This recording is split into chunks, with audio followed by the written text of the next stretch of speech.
are now tuned in to the What's Up PlayStation podcast. What's up? What it is, what it do? What's up? What it is, PlayStation, what's up? Bari and Persona got it locked in the tub. Saturday mornings, y'all know what's up. What it is, what it do? What's up? What it is, PlayStation, what's up? Bari and Persona got it locked in the tub. Saturday mornings, y'all know what's up. They don't need no introduction. You already know what you're getting, and that is facts with a discussion. The greatest to bless the mic without the needless interruption. Face it, we got an anatomy like a little bite of me for a concussion. You know what's up, man. I mean it when I seen it. I was proud of these brothers. They entertain the people every week without cussing, and you don't ever hear the drama. They keep it clean on the podcast. Independent duo doing it big when they broadcast. Haters hate to see them doing positive things. PlayStation Nation got you, ain't it obvious, man? We pulling up every week and showing love in the chat. Unlike these other channels, these guys are showing their back. Like, what's up? What it is, what it do? What's up? What it is, PlayStation, what's up? Bari and Persona got it locked in the tub. Saturday mornings, y'all know what's up. What it is, what it do? What's up? What it is, PlayStation, what's up? Bari and Persona got it locked in the tub. Saturday mornings, y'all know what's up. They don't need no introduction. Persona, the gaming politician, politicking for the come up. Division and vision require precision, decision that gotta be thought of. The potential is exponential. Gamer credentials is what they brought us. Get caught up. You know, Bari bring the passion when he's speaking from the heart. He the best lisp on YouTube, climbing up the charts. And when Persona speaks, he gon' tear the mic apart. Intellectually, of course, cause you know the boy's smart. They cover the news with integrity, so you know it's a must watch. Ain't no console war, just two brothers being a font. What's up, PlayStation? Got the Saturdays locked. And if you ain't tuning in, you missing out. Get blocked. What's up? What it is, what it do? What's up? What it is, PlayStation, what's up? Bari and Persona got it locked in the tub. Saturday mornings, y'all know what's up. What it is, what it do? What's up? What it is, PlayStation, what's up? Bari and Persona got it locked in the tub. Saturday mornings, y'all know what's up. Yo, listen, man. I really do appreciate everyone that always comes through to rock out with me and Bari, man, on What's Up PlayStation podcast. A podcast by fans for the fans, or by the community for the community, I should say. Listen, man. For me, man, I'm gaming with Persona. If you enjoyed listening, definitely subscribe to this YouTube channel. I'm a PlayStation fan too.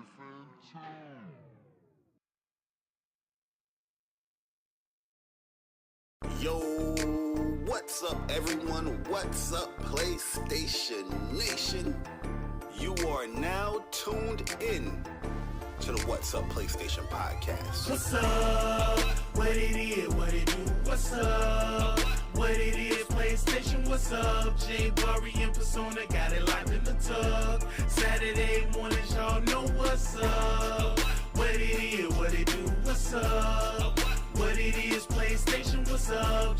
Bari and Persona got it locked in the tub. Saturday mornings, y'all know what's up. They don't need no introduction. You already know what you're getting, and that is facts with a discussion. The greatest to bless the mic without the needless interruption. Face it, we got an anatomy like a little bite of me for a concussion. You know what's up, man. I mean it when I seen it. I was proud of these brothers. They entertain the people every week without cussing, and you don't ever hear the drama. They keep it clean on the podcast.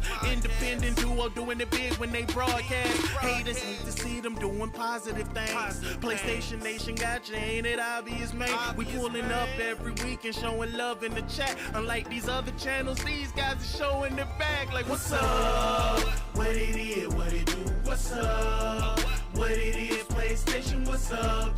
Bari and Persona got it locked in the tub. Saturday mornings, y'all know what's up. What it is, what it do? What's up? What it is, PlayStation, what's up?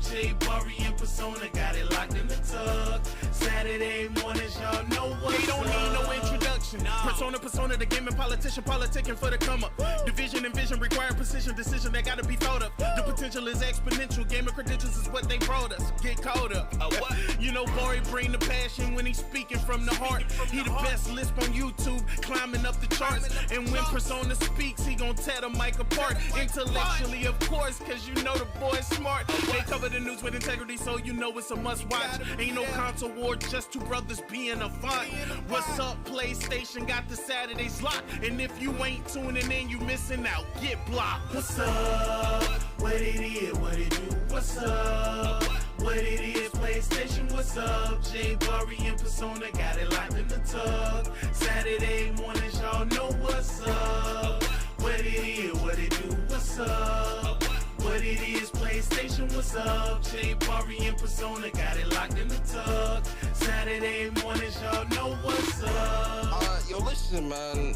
I really do appreciate everyone that always comes through to rock out with me and Bari, man, on What's Up PlayStation podcast, a podcast by fans for the fans, or by the community for the community, I should say.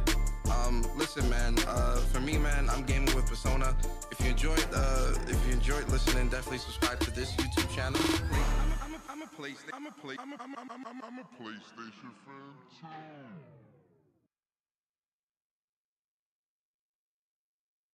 Yo, what's up, everyone? What's up, PlayStation Nation? You are now tuned in to the What's Up PlayStation podcast. What's up? What it is, what it do? What's up? What it is, PlayStation, what's up? Bari and Persona got it locked in the tug. Saturday mornings, y'all know what's up. What it is, what it do? What's up? What it is, PlayStation, what's up? Bari and Persona got it locked in the tug. Saturday mornings, y'all know what's up. They don't need no introduction. You already know what you getting, and that is facts with a discussion. The greatest to bless the mic without the needless interruption. Face it, we got an anatomy like a little bite of me for a concussion. You know what's up, man. I mean it when I seen it, I was proud of these brothers. They entertain the people every week without cussing. And you don't ever hear the drama, they keep it clean on the podcast. Independent duo doing it big when they broadcast. Haters hate to see them doing positive things. PlayStation Nation got you, ain't it obvious, man? We pulling up every week and showing love in the chat. Unlike these other channels, these guys are showing their back like, what's up? What it is, what it do? What's up?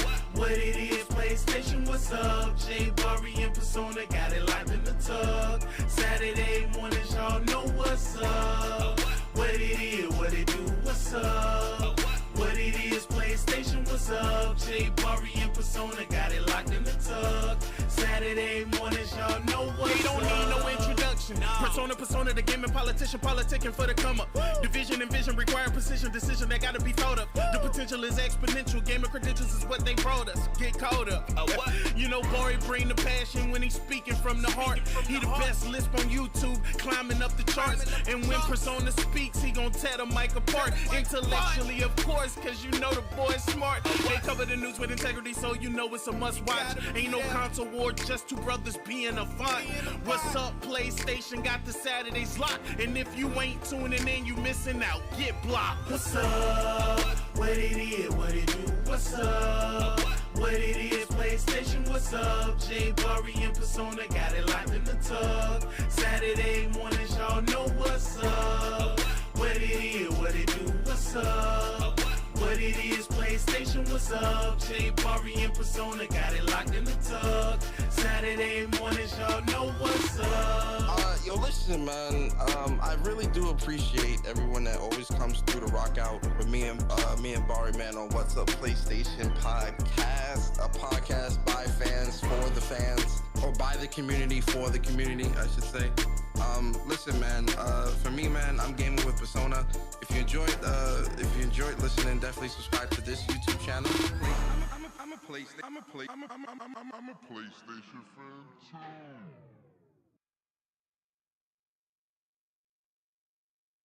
Yo, what's up, everyone? What's up, PlayStation Nation? You are now tuned in to the What's Up PlayStation podcast. What's up? What it is, what it do? What's up? What it is, PlayStation, what's up? Bari and Persona got it locked in the tub. Saturday mornings, y'all know what's up. What it is, what it do, what's up? What it is, PlayStation, what's up? Bari and Persona got it locked in the tub. Saturday mornings, y'all know what's up. They don't need no introduction. You already know what you're getting, and that is facts with a discussion. The greatest to bless the mic without the needless interruptions. Face it, we got an anatomy like a little bite of me for a concussion. You know what's up, man. I mean it when I seen it, I was proud of these brothers. They entertain the people every week without cussing. And you don't ever hear the drama, they keep it clean on the podcast. Independent duo doing it big when they broadcast. Haters need to see them doing positive things. PlayStation Nation got you, ain't it obvious, man? We pulling up every week and showing love in the chat. Unlike these other channels, these guys are showing their back like, what's up? What it is, what it do, what's up? What it is, PlayStation, what's up? Bari and Persona got it locked in the tub. Saturday mornings, y'all know what's up. What it is, what it do, what's up? What it is, PlayStation, what's up? Bari and Persona got it locked in the tub. Saturday mornings, y'all know what's up. They don't need no introduction. Persona, the gaming politician, politicking for the come up. Division and vision require precision, decision that gotta be thought of. The potential is exponential. Gaming credentials is what they brought us. Get caught up. You know, Bari bring the passion when he's speaking from the heart. He the best lisp on YouTube, climbing up the charts. And when Persona speaks, he gon' tear the mic apart. Intellectually, of course, cause you know the boy's smart. They cover the news with integrity, so you know it's a must watch. Ain't no console war, just two brothers being a font. What's up, PlayStation? Got the Saturdays locked. And if you ain't tuning in, you missing out. Get blocked. What's up? What it is, what it do, what's up? What it is, PlayStation, what's up? Bari and Persona got it locked in the tub. Saturday mornings, y'all know what's up. What it is, what it do, what's up? What it is, PlayStation, what's up? Bari and Persona got it locked in the tub. Saturday mornings, y'all know what's up. Yo, listen, man. I really do appreciate everyone that always comes through to rock out with me and Bari, man, on What's Up PlayStation Podcast, a podcast by fans for the fans, or by the community for the community, I should say. Listen, man. For me, man, I'm gaming with Persona. If you enjoyed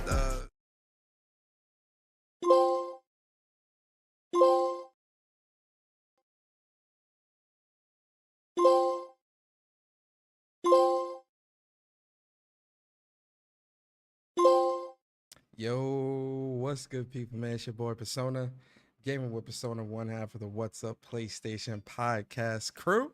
How y'all feeling today, man? Happy Saturday, man. Welcome to episode 131 of What's Up PlayStation podcast, a podcast for the community, by the community. I am going to be your host this week, Persona, and it feels good to be back, man. I gotta be honest, it feels really good to be back here with the community, man, you know, chopping it up. I know everybody was gaming and doing all the great things they were doing, man. It feels good to be back, man. Happy to be back, and very happy to be talking about the news and whatnot this week on this show. But before we get into anything, before we talk about the great news, before we dive into membership topics, because yes, it is a new month, guys. It's July 1st. So that means it's a new month, which means it's membership topic week. So before we dive into the awesome topics that we know that the community, threw out there for us, I got to introduce the other half of the What's Up PlayStation podcast. So, because listen, What's Up PlayStation podcast is a two-man team, two brothers from New York. You understand? That came together and brought you this great show that we know the community loves. So, guys, help me welcome the other half of What's Up PlayStation podcast, Mr. Light Bright, Mr. Jerk Chicken, the COD God. Oh, excuse me, no, the Final Fantasy 16 God, the combo God, the 100k damage God. You understand? Bari in the building. Bari, what's good, brother? My name is Bari Rossfield, okay? But yo, what is good, guys? What is up, PlayStation Nation? Welcome to another episode of the What's Up PlayStation podcast, man. It's been a while, you know what I mean?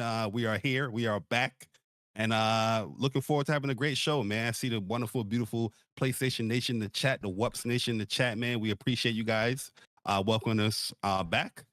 here as we took a nice little break. But let's get into it, man. Also, we got some fun stuff planned for you guys today for this show. Shout out to the WUPS community, where they be sponsoring 2 $70 giveaways. So anybody that want to buy Final Fantasy 16, you can do so. So we're about to set those giveaways up and rock out, man. You know what I mean? Yes, sir. Yes, sir, man. Yo, big shout out to the community, man. Everybody in the chat, everybody that's coming through, everybody that's gonna watch this later. We definitely appreciate all you guys coming through, rocking out with us, man, and supporting me and Bari and what we do. It definitely means a lot. And thank you, yo, real talk. Thank you for being understanding of me and Bari when it comes to like gaming. Like y'all understand that, yo, when certain games come out, Bari and Persona, they're not gonna do a show, and y'all understand that, man, and y'all rock with us. So shout out to y'all for that, man. Shout out to the WUPS community. Shout out to the WUPS Nation members. Shout out to the subscribers. Shout out to anybody that's new here that might be coming through for the first time, checking out our channel and our content. We hope you enjoy your stay, and we hope you do enjoy the show. But yo, man, we already got the membership messages already, Bari. They pouring in, man. Shout out to y'all, man. Also, if you're wondering why I sound different, it's because your boys got that Rodecaster duo. You understand? So we sound crispier, even crispier than we did with the Go XLR. Even Bari sounds better because of the processing that is incredible. But Bari, let's get into these membership messages real quick, bro. Shout out to Ice Cream Man, 9 months as a member of the WUPS Nation. You know, she ain't saying nothing. She just wanted to let y'all know it's been 9 months. Hey, that's a baby right there. Yo, fact. And then shout out to J-Ro, man. Appreciate you. 4 months as a member. Says, what's up, Persona, Bari, and the WUPS Nation. Shout out to you, J-Ro. Appreciate you, bro.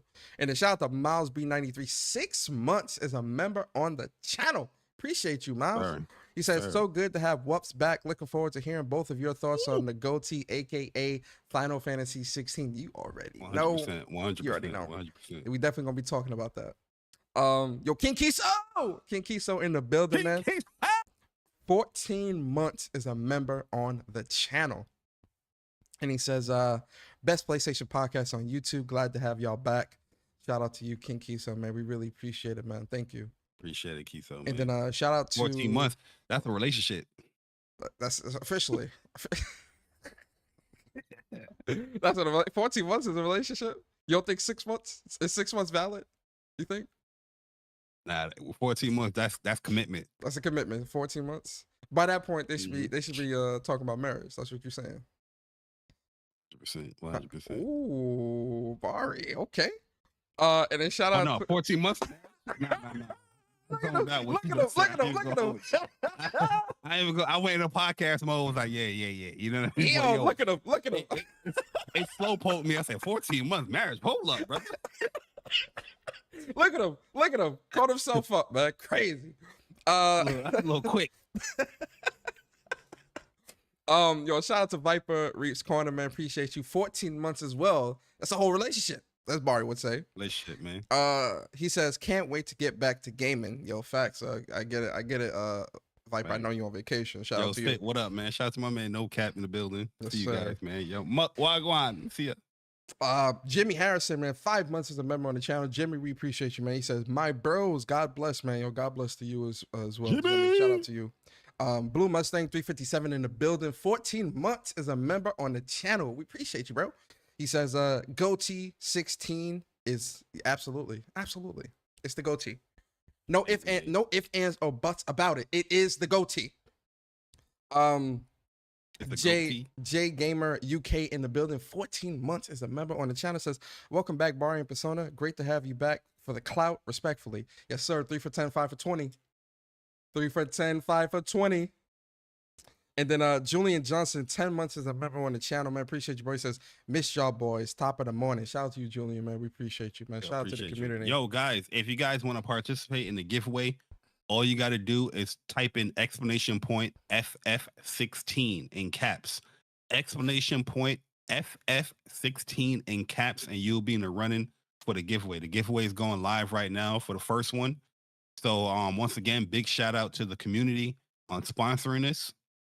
You know, the person that sponsored, they said they didn't care about the shout out, whatnot, but we still want to be clear and transparent. But this is a giveaway from the community. So there's gonna be two $70 PSN gift cards for you guys. And once again, if you want to participate, exclamation point FF16 in caps. Enjoy. Nice. Bari, they saying we sound low. Yo, guys in the chat, let us know if we sound low, because if so, I might need to tweak some settings. But you know, I up my mic it don't volume. sound low on my end. Are you good? All right.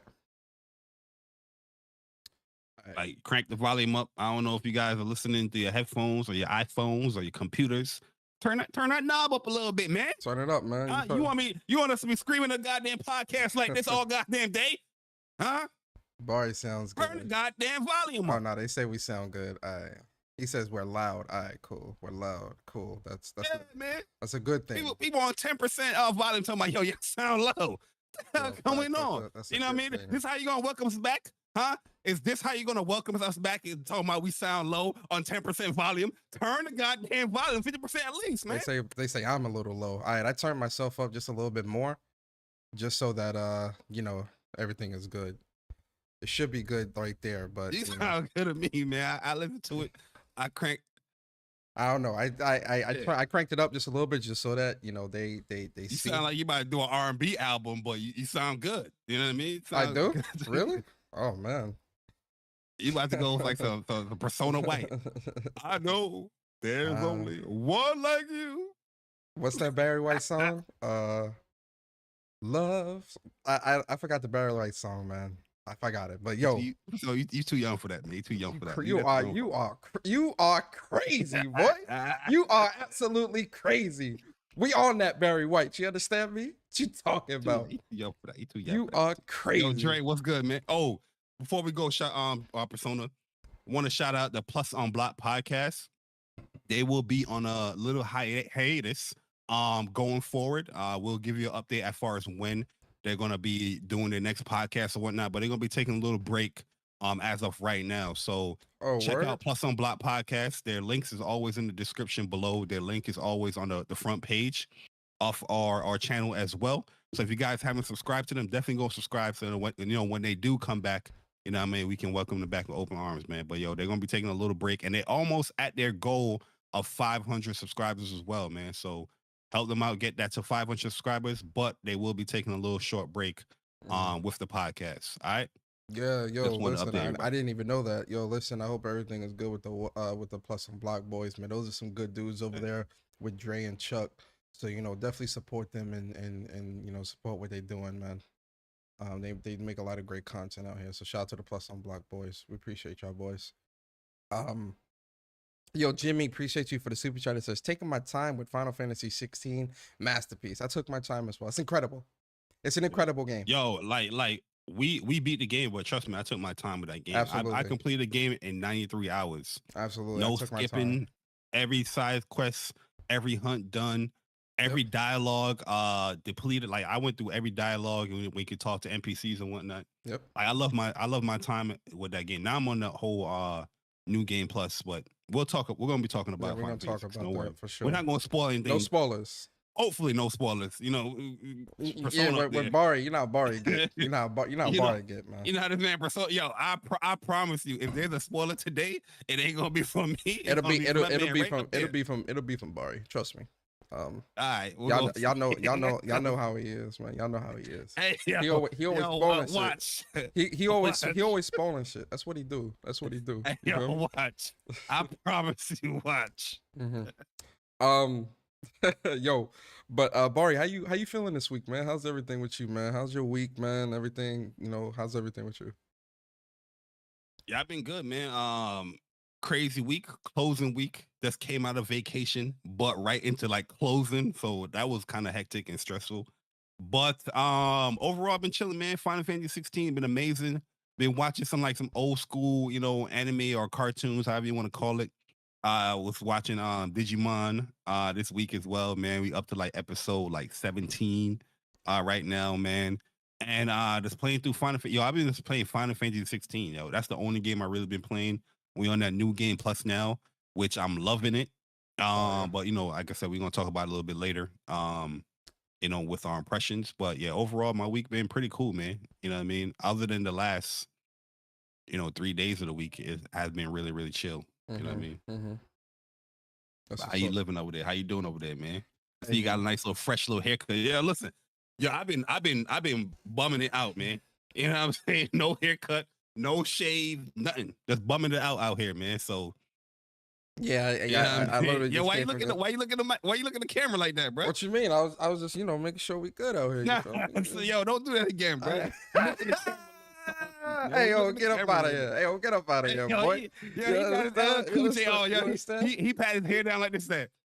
Yes, sir. Yes, sir. You already know. You already know. Now, for me, I literally just got my haircut today though, this morning. For me, man, I'm gonna be honest.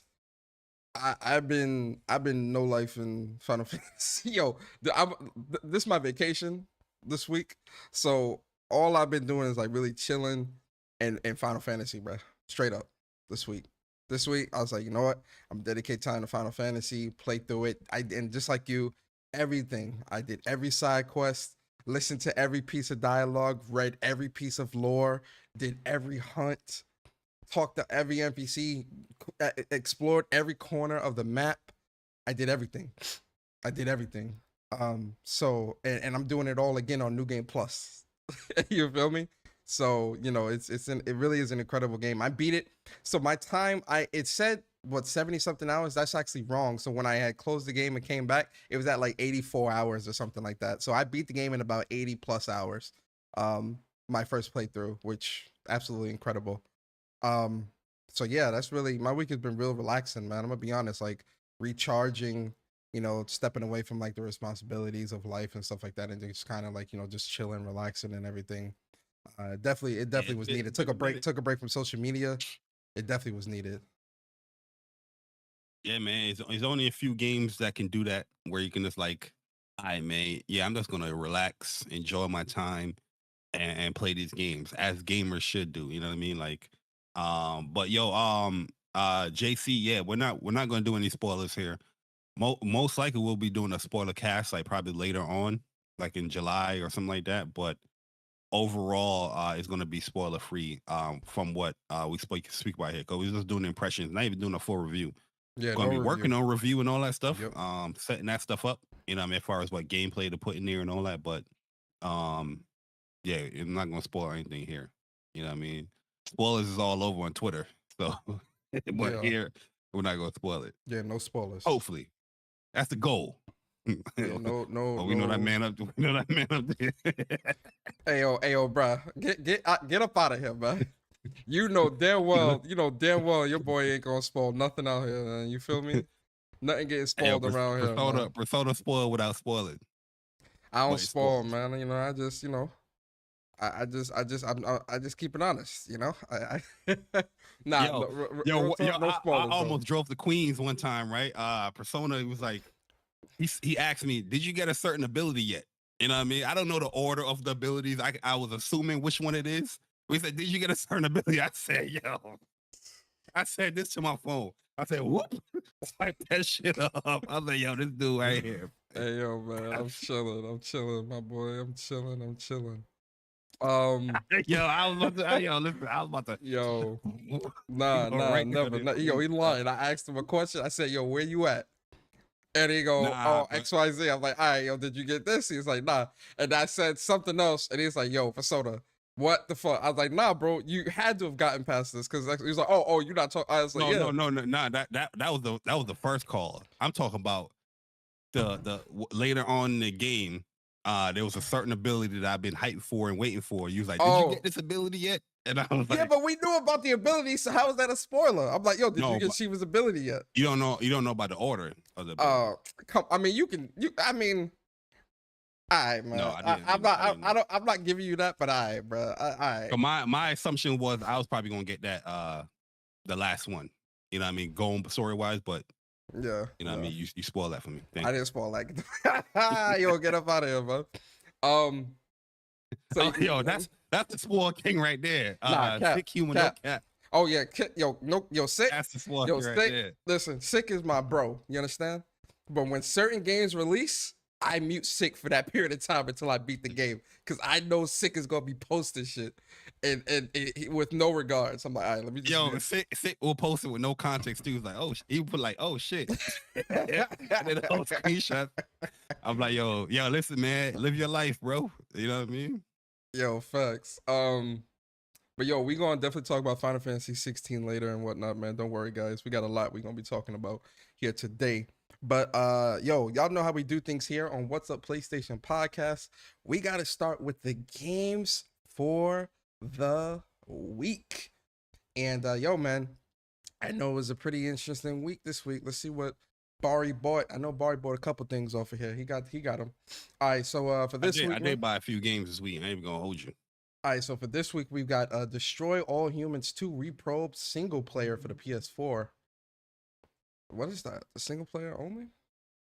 That's interesting. Soul Vars for the PS5, PS4. Story of Seasons, A Wonderful Life for the PS5.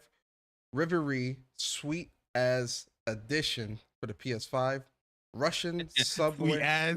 Sweet as Hey, yo, they might as well just commit, man. Sweet ass edition. Yeah, they should have did that.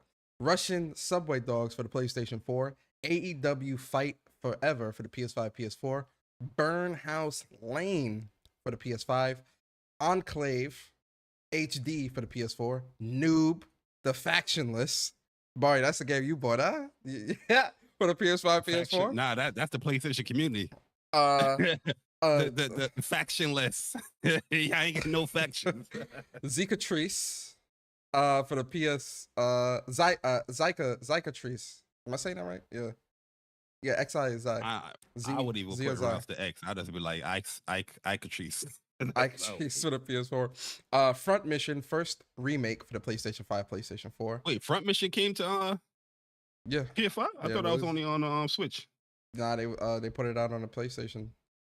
Ghost Trick Phantom Detective. This is one of the games that was at the Capcom showcase. Oh, I heard good things about this game. I ain't buy it though, but yeah. For the PS5, for the PS4. Goodbye World for PS5, PS4. Inner Ashes for the PS5, PS4. And last but not least, Spells and Secrets for the PlayStation 5. Whoa. You copying that? Hell no. I mean, nah, I'm good, bro. I'm good. You know, I'm good. Or how Barry do it? I'm good. I'm good. Good. What's good, guys? See you guys in the chat, man. Once again, if you guys want to participate in a Final Fantasy 16 giveaway, definitely type in !FF16 in all caps. Yo, big shout out to Cloud Strife, man. 3 months as a member of the WUPS Nation. He says, my brothers, what's good? We miss you guys on these YouTube streets. But that Final Fantasy 16, though. Nah, I mean? I've been playing it nonstop. Yo, really and truly, that's the only game that has graced my PlayStation since June 22nd. I have not touched no other game. I have not booted up no other game. And I won't boot up no other game until I had that Final Fantasy 16 Platinum. This is gonna be my 200th platinum. You feel me? So you know, it's an exciting time. You fit to feel me? But yeah, man, yo, let's get into the spotlight. Now we are in the spotlight portion of the show. And for those who are new here, the spotlight is where me and Barry give you a game or games if we decide to break the rules that we think y'all should check out, right? It could be a brand new game, it could be an old game, it could be a game from your childhood, it could be a game that hasn't been released yet. The purpose of the spotlight is for us to spotlight games that we think you, the community, should check out. Barry, starting with you. Hey man, you on the phone? What you texting Honey Dip over there, bro? You setting up? You setting up tonight's date? What's going on over there? You very preoccupied, sir. I'm getting the gift card set up. You very preoccupied, sir. You setting up date for Honey Dip? Shorty do what? What's going on over there, man? I'm trying to make sure everybody right. So whenever they win, you know, it's right there. Boom. Yes, sir. But yo, man, listen, for you, Barry, man, what is your spotlight game of the week, and are you going to break the rules? Now, I know 16 is going to be there.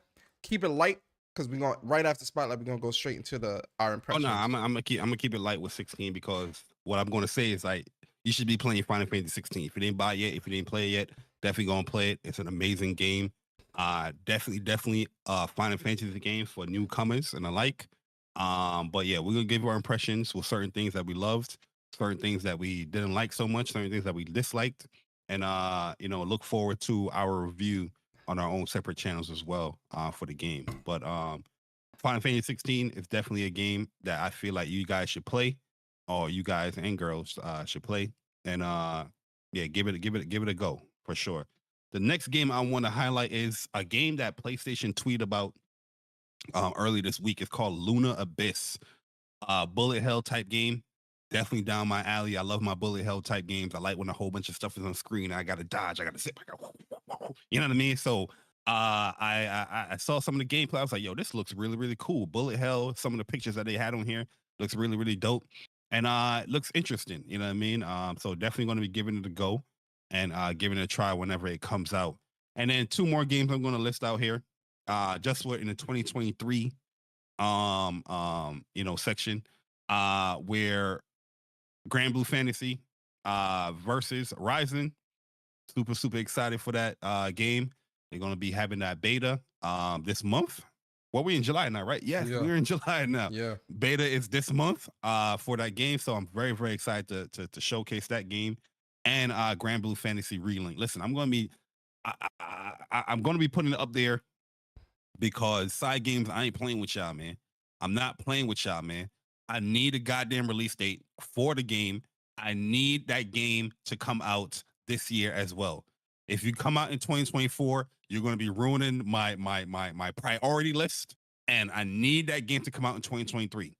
Late 2023 is cool with me, but it needs to come out in 2023.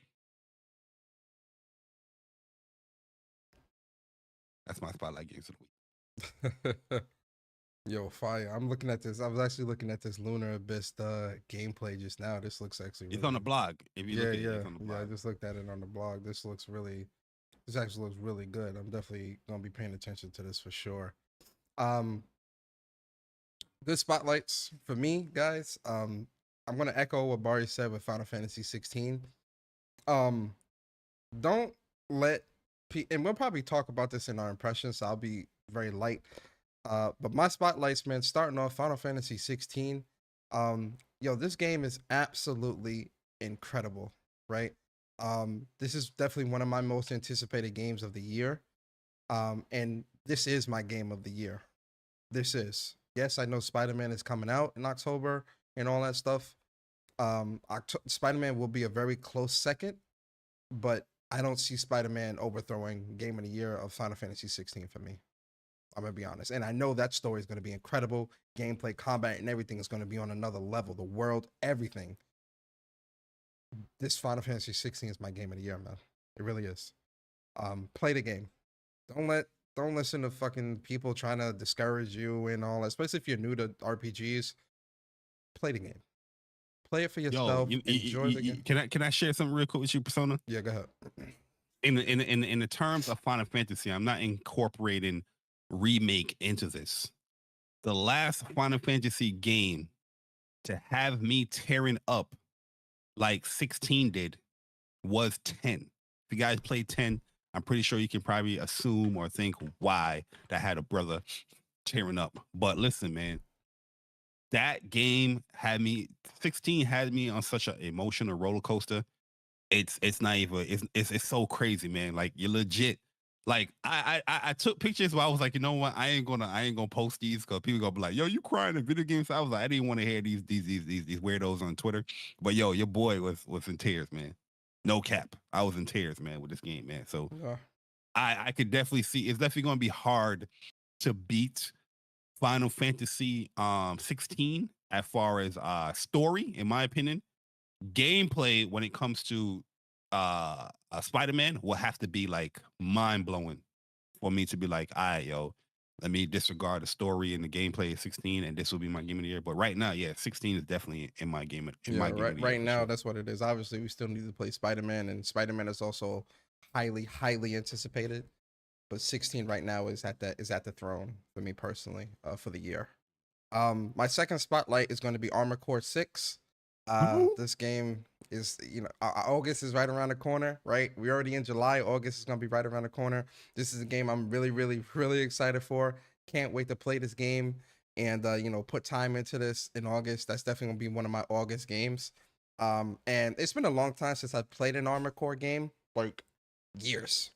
You feel me? So it's gonna be really exciting to try this new one, see what how they approach it, if they're gonna approach it the same way they did Elden Ring, making it more accessible and things like that, like they did with the I hope Souls they games. do. I want to ease their Armored Core. I ain't gonna hold you, man.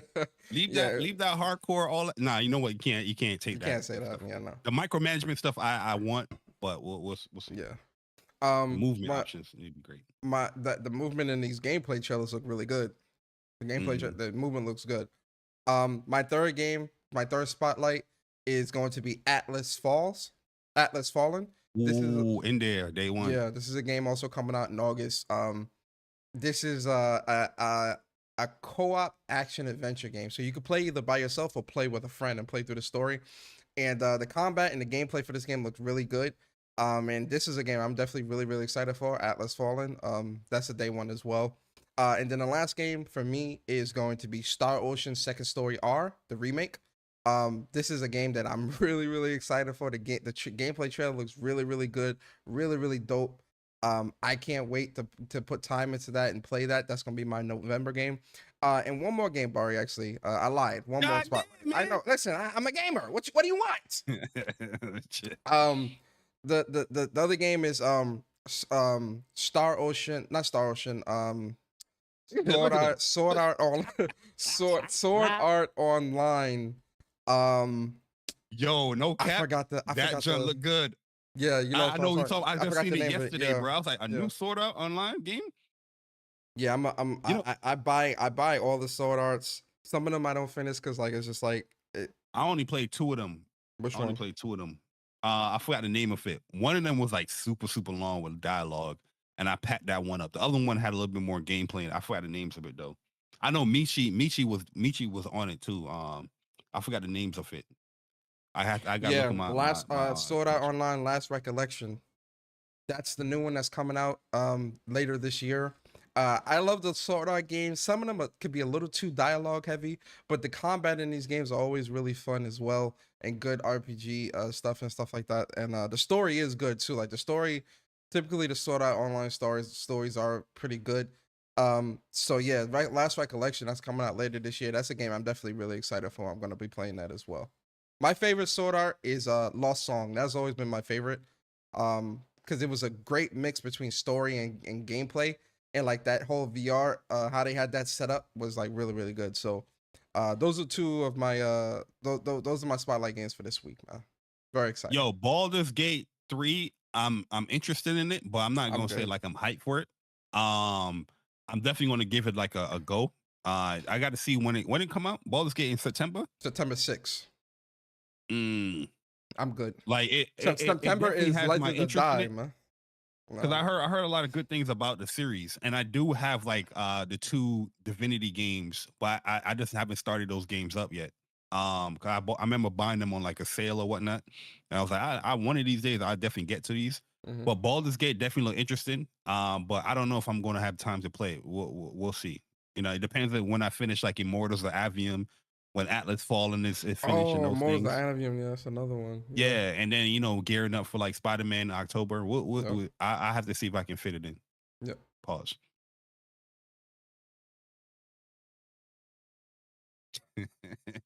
That's what let me share before I get canceled. Wow. But nah, they got some. That's definitely going to be a short. Wow. It should be.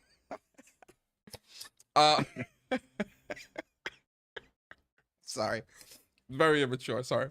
So yeah, that's the spotlights for this week. Yo, man, Bari, let's talk about this Final Fantasy 16, bro. Let's get into it. Oh, so you want to get impressions? Yeah, impressions. Final Fantasy 16 impressions. Now, this is the thing, guys. There's no spoilers. We won't be. I promise, we will not talk about spoilers. Bari, here's the restriction. We're only going to talk about it up to Garuda. I don't have no restrictions. I ain't gonna spoil nothing. All right, no restrictions then. All right, we ain't gonna spoil it. Bari, man, starting with you. Final Fantasy 16 impressions. How you feeling about the game? You put 90 hours into this game. Talk to us, man. How you feeling? What's the verdict so far? The verdict so far is, once again, Game of the Year 2023. Final Fantasy 16, in my opinion, is the best game to date from what I've played personally. It is not a perfect game. There's definitely like I have like a lot of small issues with the game. You know what I mean? Like certain little nicks and knacks and things like that, as far as like things that I would personally love for them to clean up within the game. But overall, my experience with this game, the pros outweigh the cons all day, like abundantly outweigh them. I feel like okay. Story-wise, this is one. You know, what I mean, it would just beat the game, right? So I'm not going to say it's the best game story-wise of Final Fantasy, but I could say it's one of the best. You know, what I mean, it will take some time. It's some you know, it'll take some time to process everything as far as all the Final Fantasy games I played and compared story-wise. But yo, I can definitely say this with the utmost confidence. This is one of the best Final Fantasy stories to date. One thing I do love about this game, and one of the reasons why I have like a certain list for Final Fantasy 7, 4, 6 and 10 is in there as far as the third place, is the cast. And I feel like with the cast in this game, they nail it to the T. The cast in this game is as good. I wouldn't say I'm very, very biased to 7, but I'll say it is as good, damn well top notch up there with 7. Where I feel that with this cast, you can create other properties. You can create other games, telling their stories or whatnot, similar to like something like you do. In my opinion, I feel like with 7, you can create separate games for each of those casts outside of, even Kate Sith, in my opinion. But this game right here, the cast is so well, everything is so well connected. You know what I mean? Everybody playing their roles and what they do. The overall arc and theme and the story, it's so well done in this game. Combat wise, I enjoyed the combat a lot. I think the combat is great. I have a few little issues with the combat where, if at first I was talking about like elemental damage in this game. You know what I mean? It's kind of weird that it doesn't have that in the Final Fantasy game. But the more I'm playing the game, the more I'm just like, enjoying the game. I'm like, I'm not too bothered by the elemental damage. Elemental effects, I feel like that stuff could have been implemented, especially if you have the items there. You know what I mean? If you get poisoned, there should be like an antidote.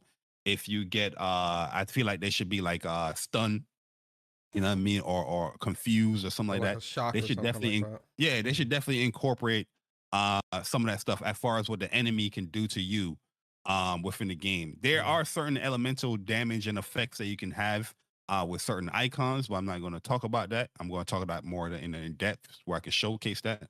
But overall, the combat is very, very addictive, very fun. They give you enough abilities and movesets to play around and create your own type of Clive or your own type of different settings or format that you want to, just to go along with boss battles or mini bosses or just regular enemies.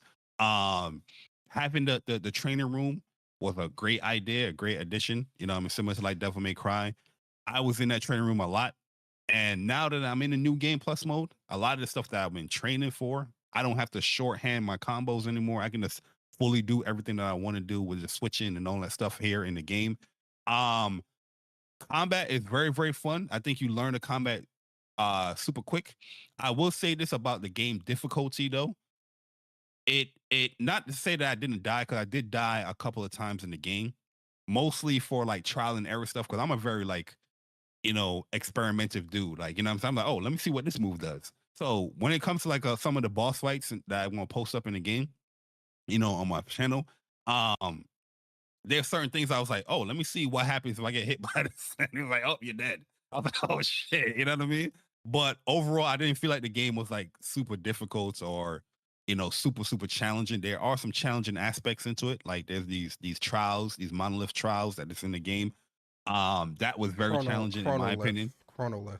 The chronolith. I said monolith. My bad. The chronolith trials. I think that was a bit challenging, especially with certain icons.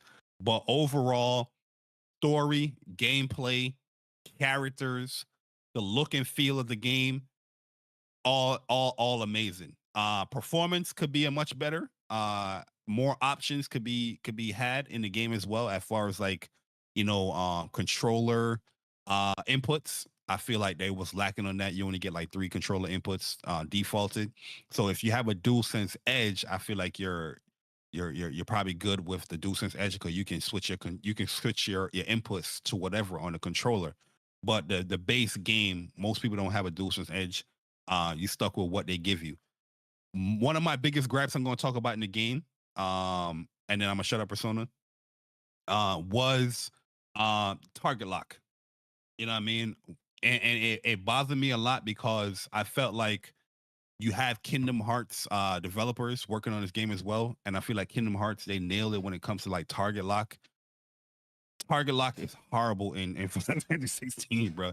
It's so useful to do, to focus on one character and do your combos or whatnot, but it could be such a hindrance when it comes to multiple enemies. And it's just weird how they do the target lock. And maybe I got to play around a little bit more, but just off default, I think the target lock is horrible. Another issue is something with the Damn, items, is this a no, I'm kidding.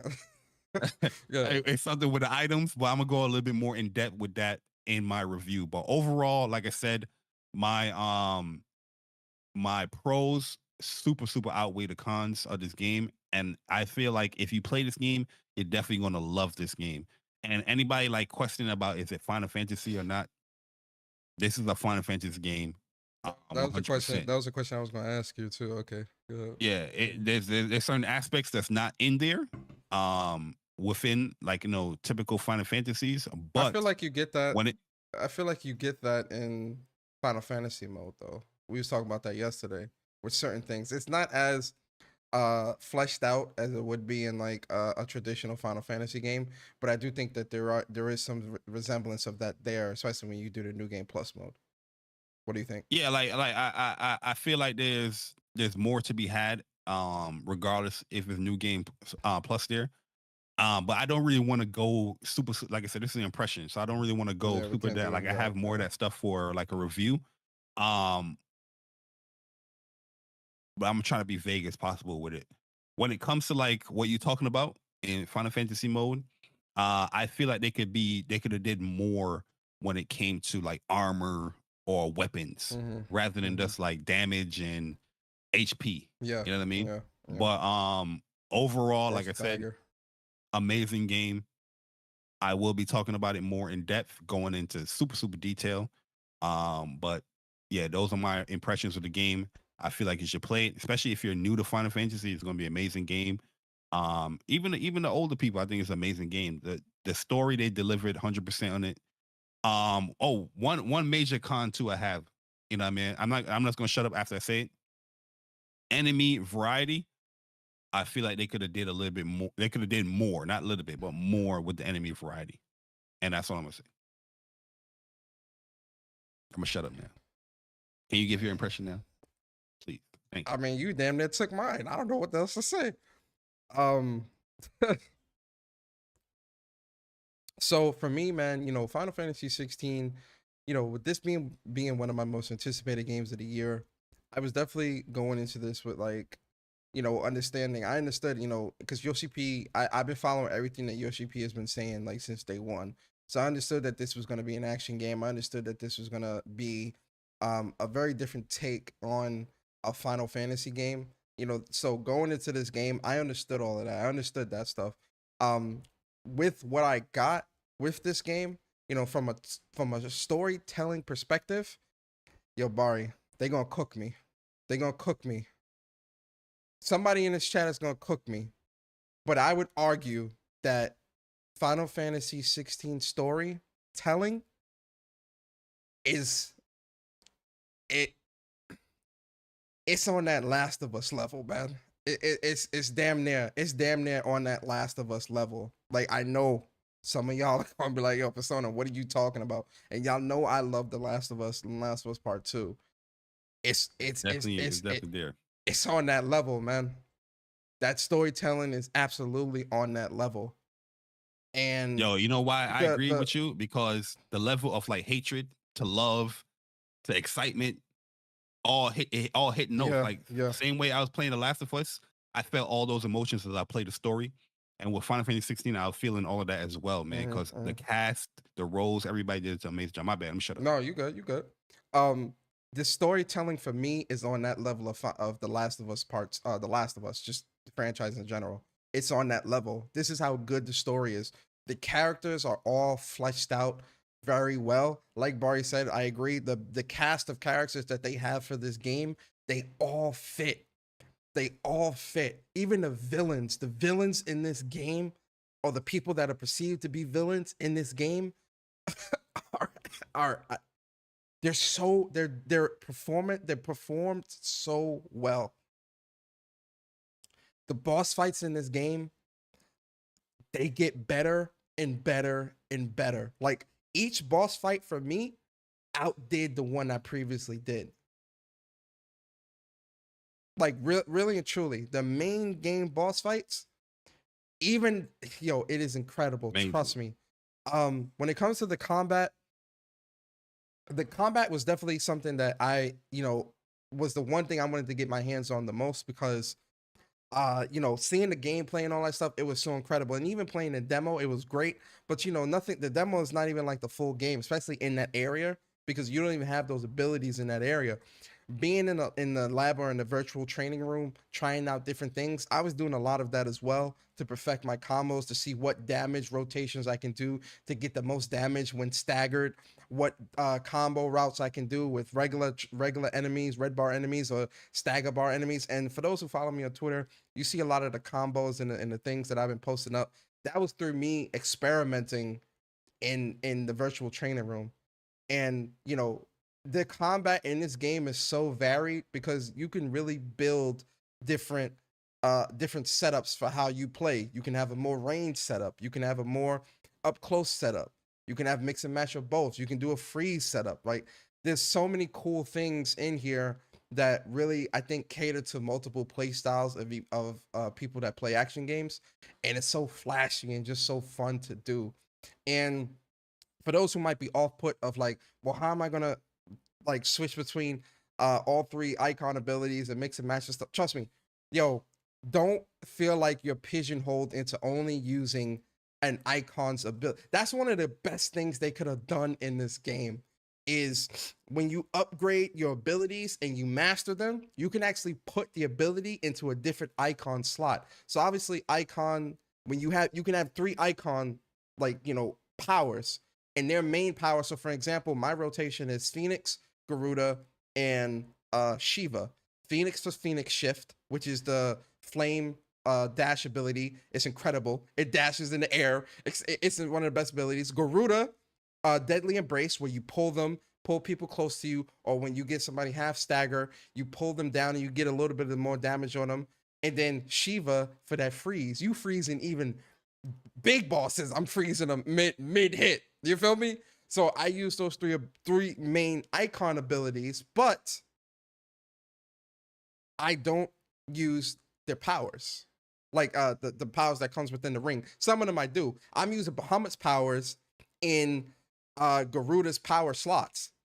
That being able to mix and match the powers like that is just so great, and like it really adds a new layer of depth to the combat that makes it really, really fun to experiment. So I was doing a lot of that stuff. That stuff was great.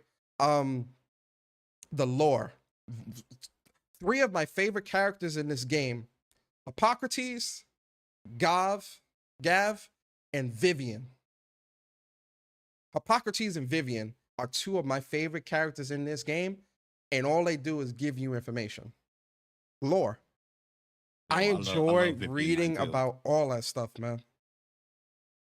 it like the story makes you want to know more about the kingdoms, about the characters, the backstory, the the ambition for why they're doing what they're doing, why they did what they're doing. The backstabbing in this game is Game of Thrones level. The underhandedness and the sneakiness and all this other shit. It's so good, man. It's so fucking good. All right, let me get into a little bit of cons. I know, well, Persona is so great, huh? My cons for this game more so are not story or even combat related. Well, slightly combat related. I agree with Bari with the target lock. The fact that I can't switch between targets, I don't like that. Like that bugged the shit out of me. Another thing is when you lock onto somebody, the camera following the enemy is not that great. So like if an enemy moves like fast to the right, your camera's not following them as quickly. It's really weird. What's another thing? Run speed.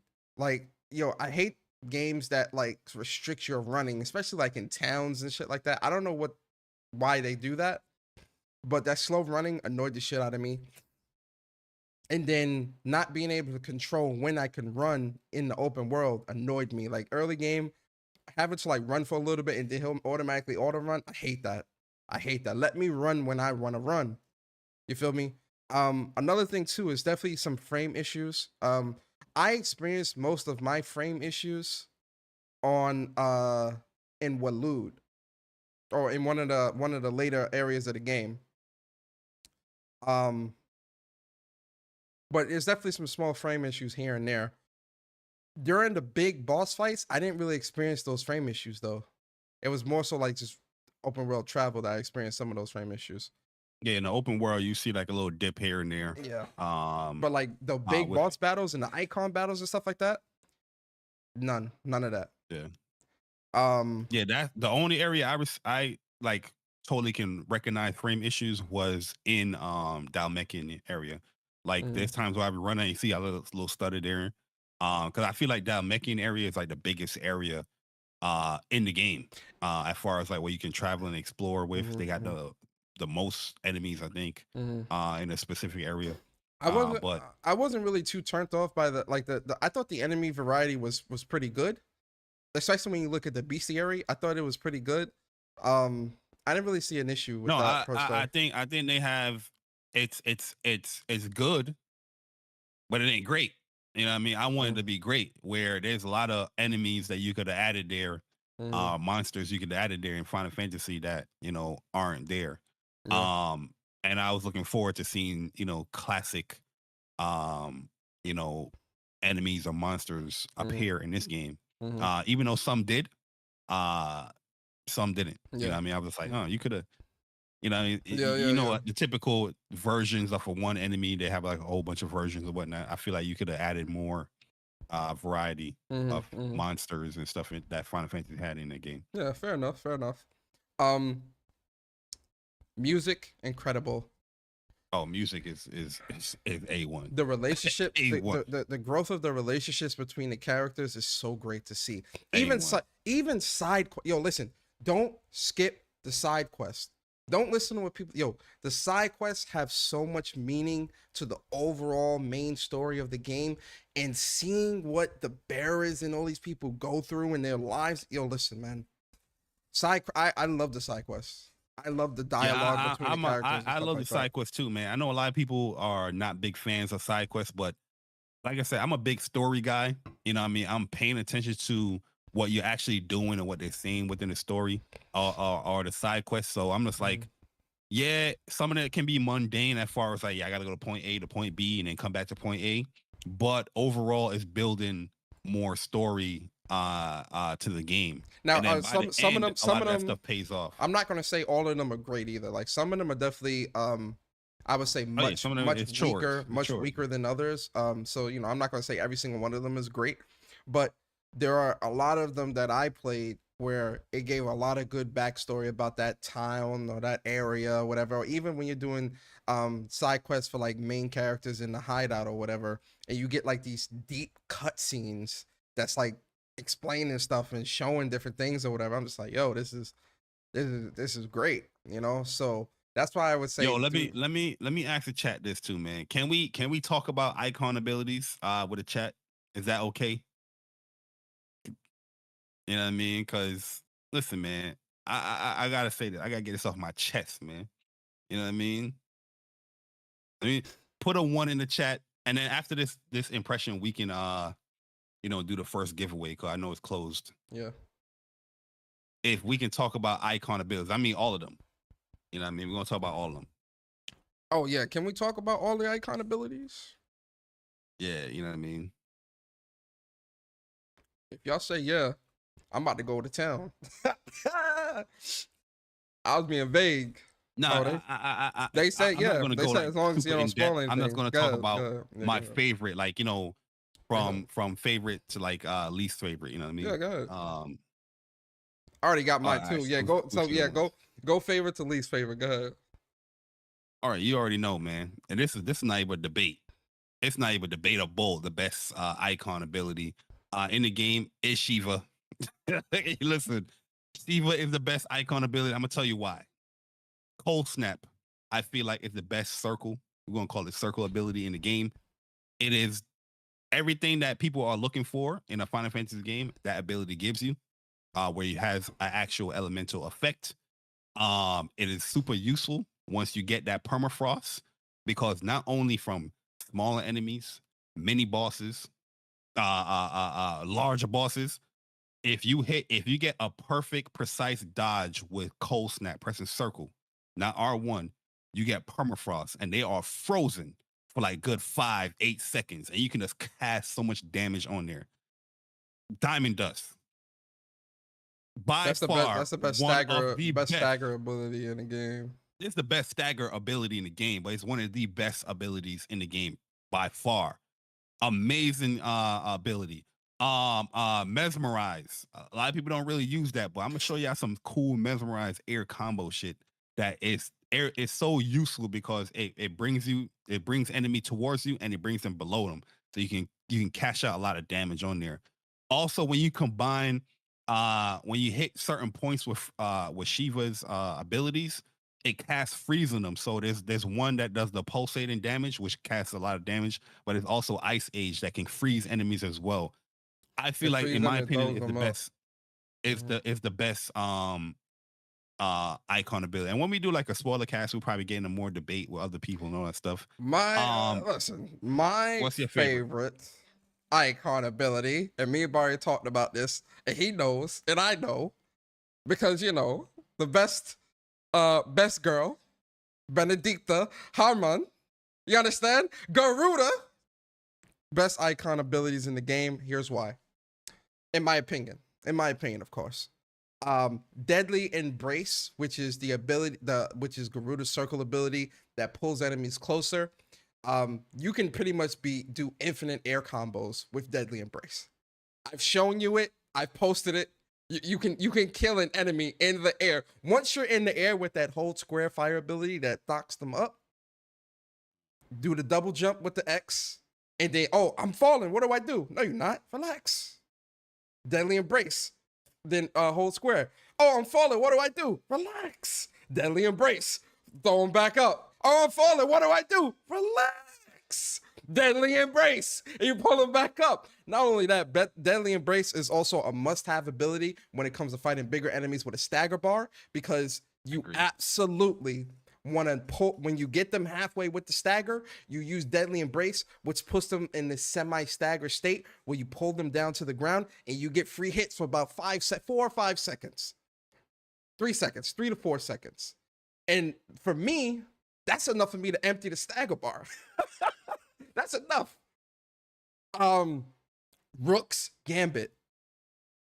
This is one of the best abilities for me personally, because it's really good at draining the stagger bar, and it's also a counter move, kind of like how Cold Snap is with Shiva, where when you dodge at the right time with that ability, it won't be like the 2 slashes, it'll be like a pinwheel super fast, and it does a lot of damage, and it drains that stagger bar something crazy. I love that move. Any move that has like an auto dodge in there, easily. Yeah, Rook's Gambit was one of the abilities that had majority of the game. You know what I mean? I was not letting that move go because it was too useful for me. Yeah. But yeah, I agree. I do think Garuda's is and then definitely up there for me as well. Gouge as well. Gouge. A lot of people don't sleep on Gouge, especially when you max it out and you get the Gouge accessory on there for the damage.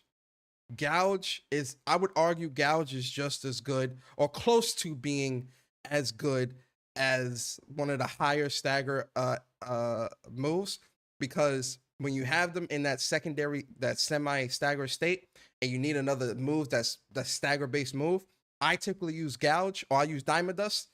Diamond Dust or Gouge. But Gouge, with the accessory that I have on there, it does good damage. Not only just good damage to the red bar, it also does extremely good damage to the stagger bar. And when you max that out, look at him. Listen, I got the tapes. When you max that out, it's gonna eat that stagger bar. It's gonna eat. Listen, I got the tapes. I got the tapes. Packing Gouge up. And then Wicked, they put an accessory for it. Pack that shit up. Listen, man. Don't listen to him. Don't listen to him, man. Don't listen to him. I don't gotta put no. Accessories. Don't listen to Bari. Don't listen to Bari. And then Wicked Will. Wicked Will was a move that I used quite a bit, especially in my early gameplay days. Because like if I'm surrounded by enemies, that Wicked Will does a lot of good red bar damage. Collateral damage. Yeah, it's a really good AOE move. So and then I like the tornado as well. The tornado. I forgot the name of the tornado. Garuda's like tornado ultimate ability, I think it's like aerial something. Aerial blast, aerial I think storm. it is, or something like that. Aerial blast, right? Yeah, that move right there. Yo, I didn't really use it too much through my playthrough because like it was other things. What made me a believer of aerial blast was Garuda's Chronolith trial. When you fight the final boss in the Chronolith trial, that's one of the moves that they give you. And I'm like, all right, you know what? Let me just, I changed up some of my accessories to kind of favor that. And I used it. I was like, yo, it does crazy stagger damage. Crazy. And it follows the enemy. It does the most too. It's really good.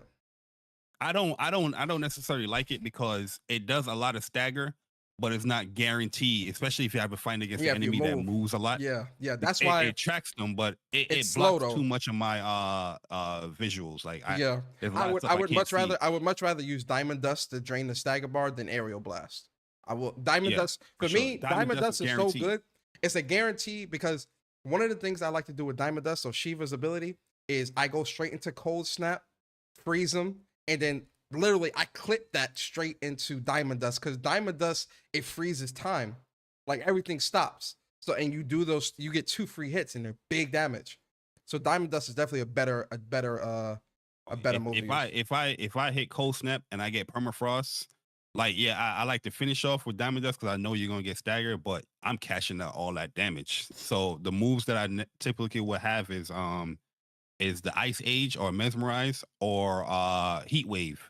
And then after I do those moves, and I do Diamond Dust, and it's a stagger. They're done. Mine's is Impulse. I do Impulse. Impulse is like one of my favorite moves in the game because Impulse does so much stagger damage as well.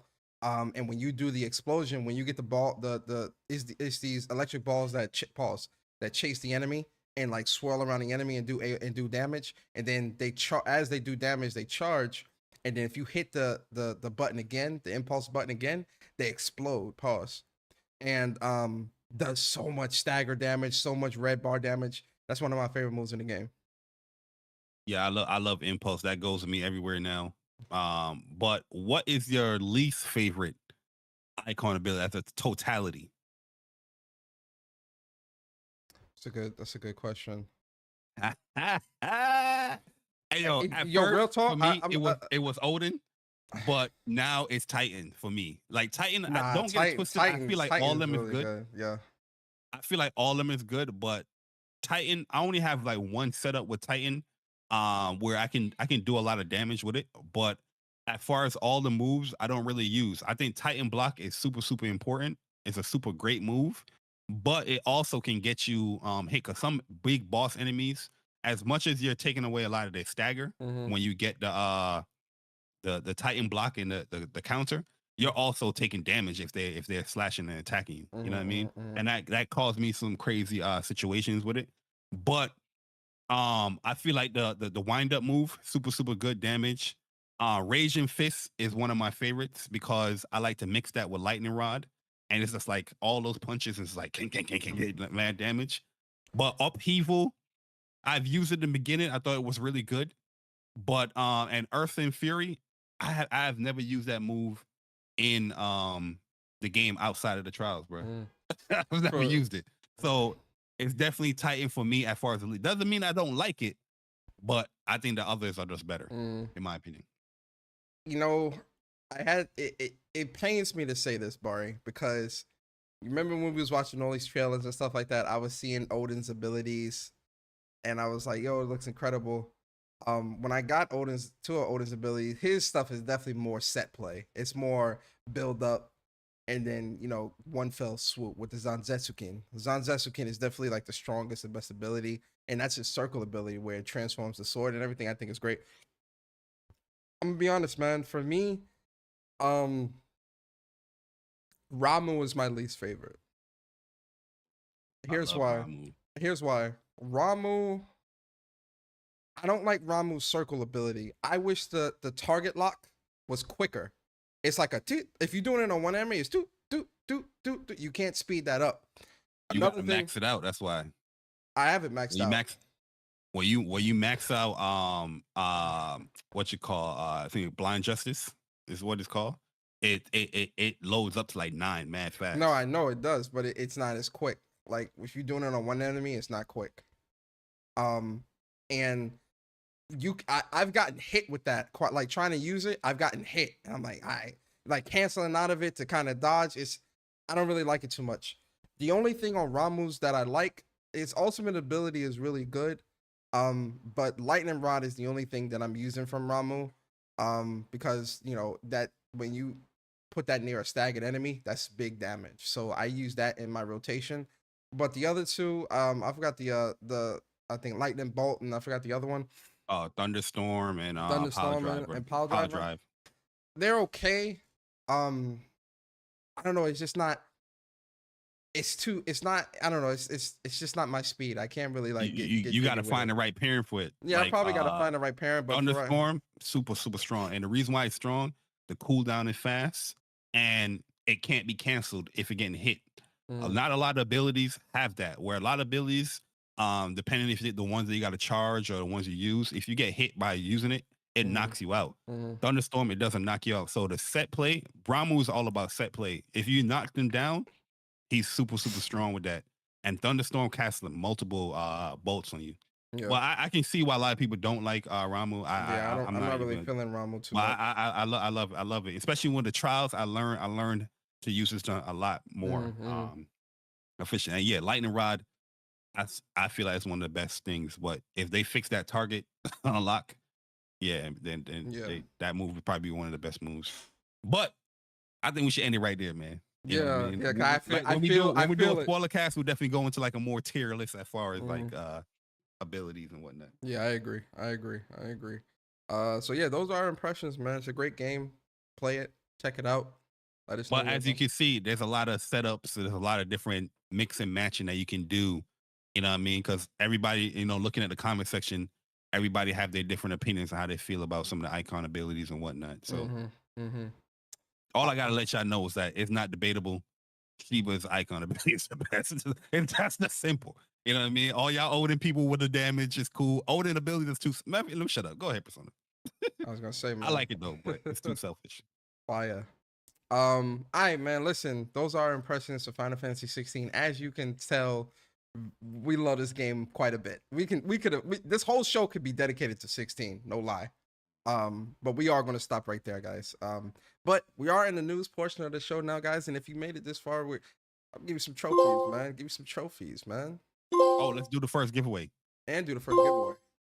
The first winner of the Final Fantasy 16 giveaway is, once again, we want a big shout out to the community for sponsoring this giveaway. The first winner is Scorpion 360. Scorpion 360 Scorpion is the winner. Congrats. Scorpion, if you're in the chat, definitely comment. Please make a comment in the chat. We're going to give you 5 minutes. If you don't comment in 5 minutes, we're going to pick another person. But Scorpion, if you are there in the chat, Scorpion 360, you are the winner of Final Fantasy 16. Comments, please. Yes, sir. Yo, big shout out to Upchuck Gaming, man. Appreciate. Well, no, hold up. Big shout out to what's going on with my thing? Oh, sorry. Big shout out to Cyber Dragon, man. Appreciate you, man. 14 months as a member of the WUPS Nation. Says morning chat mods in the What's Up PlayStation podcast. Appreciate you, Cyber, always rocking out with us, man.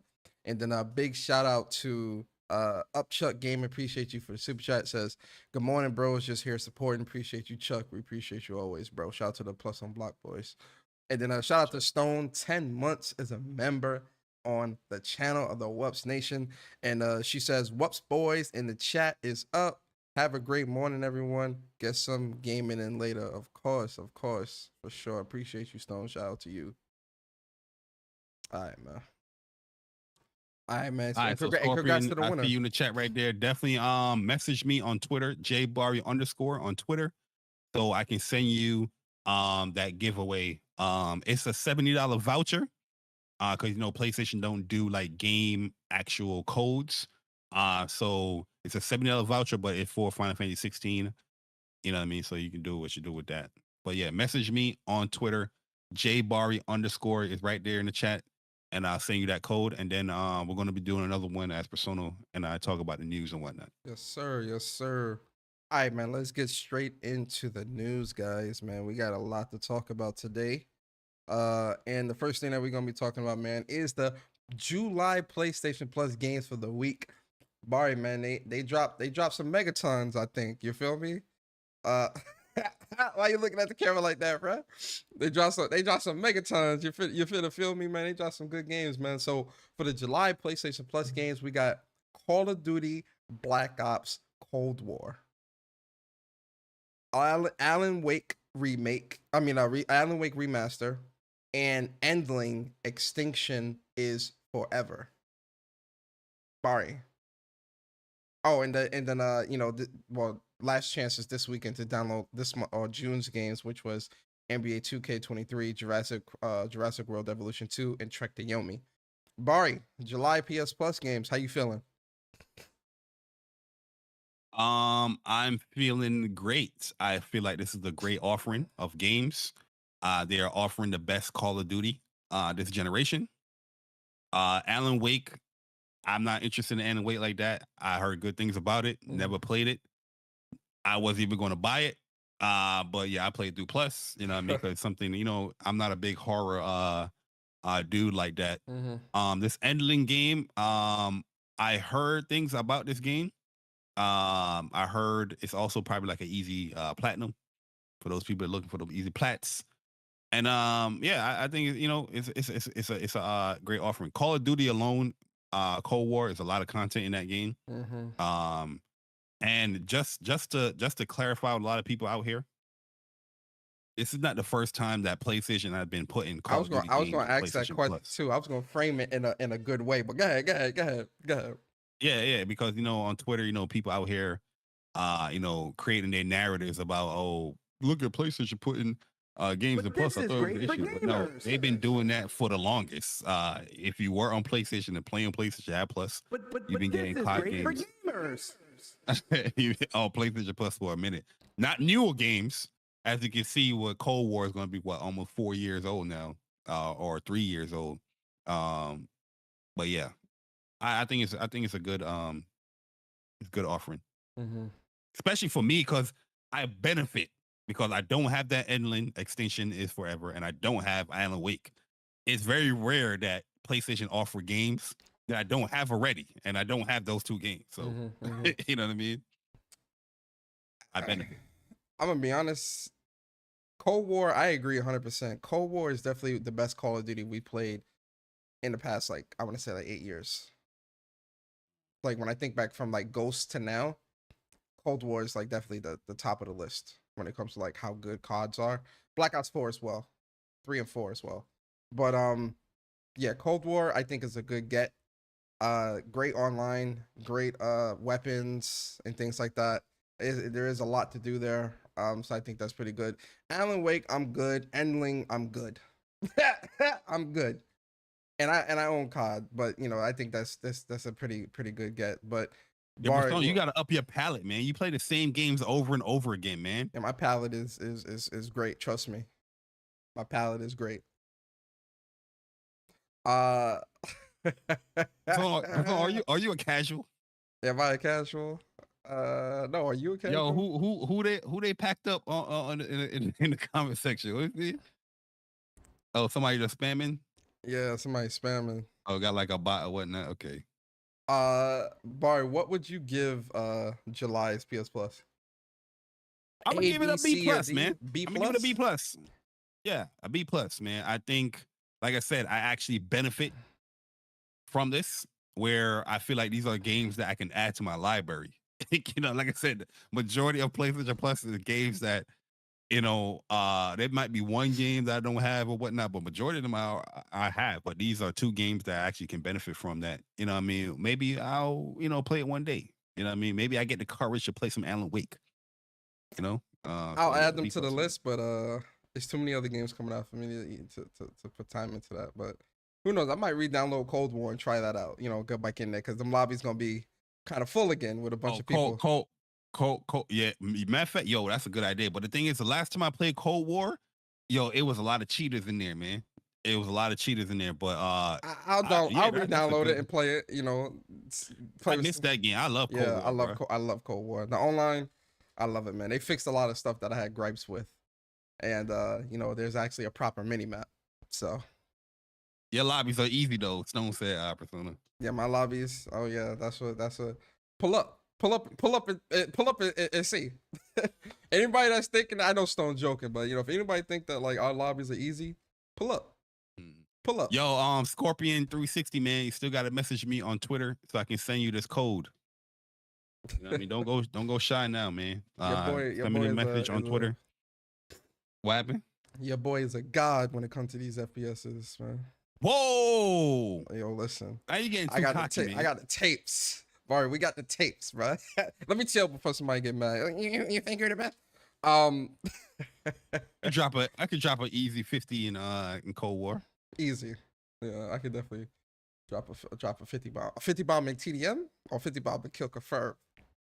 If it's both of us. If I'm solo, I'll drop solo. Yeah, if I'm solo, I could probably drop a 40, 45. Kill confirm, I can drop a 50. Yeah, kill confirm, that's it. Cause I ain't collecting no tags. I could do a 50 and then kill confirm. Hands down, 50. The only thing about Call of Duty Cold War, that game is like 200 and something gigs. Yeah, it's a lot. It's everything they give you. Yeah, it's a lot. Make sure you got the space. Make sure you got the space. Yeah, make sure you had the space if you got that. Yo, Stone be zigzag. Yo, Stone is a zigzag queen out here, boy. So that girl gets some tags. Let's talk about these PlayStation Stars campaigns. I like that they start doing this. Oh, now. What was your review? Oh, my score? Oh yeah, your score. B minus. B minus. Either or, you know, like I'm good. Those aren't really anything to write home about, respectfully. You feel me? So, what's your favorite Call of Duty game this generation? Black Ops 4. This generation? Oh, this as in. Oh, you talking about the PS5 the PS5 generation? Yeah. I don't got no Call of Duty, bro. I don't got a favorite. I don't got a favorite. Cold War, probably. Yeah. Did Cold War come out this gen? All right. The Cold War came out this gen, right? It's across your brother, right? All right, Cold War. I give it to Cold War. B minus still. I feel you. Yo, TZ, what up, man? What's your favorite card this generation? Scorpion 360, man. Come on, man. What's your favorite card this generation? Cold War. Modern Warfare 2? Oh, all right. Modern Warfare 2? Oh, all right. Oh, all right. There you go. There you go. Look at him. Look at him. Look at that man. That's your favorite, right? Yeah. Modern Warfare 2. Modern Warfare 2. Yeah, you got like 400. You got like 500 hours in that game. Yeah, yeah. No, I do not. I got like, I say 200. Oh my god, Modern Warfare 2 is absolutely terrible. He said he sent you a message. Yeah. All right, man. Let's get into this PlayStation Stars real quick, man. I like that they're letting people know about the campaigns now every month that's coming. I think that's pretty dope, man. That shout out to PlayStation. They definitely listen to WUPS. They definitely listen. All right, so for the campaigns coming to PlayStation Stars is a new month, new PlayStation Plus games. So if you try one of the new PS Plus July games, you'll get 50 points. The Survival of the Fittest is another campaign we celebrate for those who love Battle Royale games. So you play any of the featured titles this month to snag the July winner chicken dinner, arroz con pollo. Arroz con arroz. You gotta roll the arroz con pollo. Nah, you ain't roll your R's. Arroz con pollo. What you doing on this, man? Arroz. I rolled the order. I rolled it. Arroz con pollo, digital collectible. You feel me? In those games is Hunt Showdown, Darwin Project, Spellbreak crossed out. I don't know. Yo, that's actually a dope. That's if Spellbreak is done. That's a dope. What they call it? Digital collectible. That look pretty cool. Yeah, look good. H1Z1 Battle Royales, Fortnite, and PUBG. I'm good. Oh, we gonna boot up Fortnite because Optimus on there, right? We got boot up Fortnite. Oh, Optimus. Days, oh yeah, I do want to get Optimus. Is Optimus still on there, guys? Let us know, man. If Optimus on there, we'll boot up in Fortnite. Absolutely. Not this weekend, though, because Final Fantasy 16. But no, not this weekend, but probably like next Monday week. or Tuesday. Yeah, next week, something like that. Tuesday. Oh, Tuesday for 4th of July. No, Wednesday 4th of July. No, Tuesday's 4th of July. Okay, right. Yeah, right. Oh, he is? Stay left. I'm gonna grab it. I'm gonna grab that. Bought. And then the multiplayer mayhem campaign, play any of these online games and score 50 points, is Borderlands 3, Dirt 5, and Doom Eternal. And then the PlayStation Underground Part 2, PlayStation Plus members can also play any of the featured demos of PlayStation Plus trials to unlock a special digital collectible that will transport you back to the cherished PlayStation Underground days. Oh, that is dope as hell, bruh. That's dope, man. Oh, damn. Let me see which demo. Octopath. So it's gonna be WWE 2K22 with Carrion, Octopath Traveler 2 prologue demo, Street Fighter 6 demo, Resident Evil 4 Chainsaw demo, that is heat. That's definitely demo. Back in the demo days. Yeah, right there. That's really heat. dope. I need that. That's gonna be on the show. That's gonna be on the shelf. Yeah, that's really dope, man. I like that. Yeah, I'm gonna put that on the shelf. And then Hard Game Club Wulong Fallen Dynasty. Join the Hard Game Club by completing difficult in-game challenges from some of the toughest games on the PlayStation to get exclusive digital collectibles. And so for this month, hey, why you got that hog on my screen, man? Bari, you're a rare form today, buddy. This month's featured game is Wulong Fallen Dynasty. To get the July Hard Game Club Balloon Digital Collectible, members must earn the Mightiest of Men trophy. Take on the challenge, and once complete, you will receive this month's digital collectible. Good luck. That's dope that now they're incorporating like getting certain trophies to get like, different collectibles and stuff. I like that. That's pretty dope. The PlayStation listen to WUPS. Absolutely, they listen to WUPS. They got Pumbaa on the screen, but it's all good. This is something that we definitely talked about that they should do. How you feeling about the campaigns this month? Next month, Bar? Well, this month, Bar. I like it a lot. I like it. Like my man Captain Hook would say, I like it. I'm with it. I'm digging Bang it. Rang. Yeah, I'm digging it. I'm digging it too, man. Shout out to them. I'll definitely get a couple of those campaigns this month. I'm getting that demo one for sure. That demo, the demo one, absolutely. All right, Bari. Let's talk about LeBron James. LeBron James.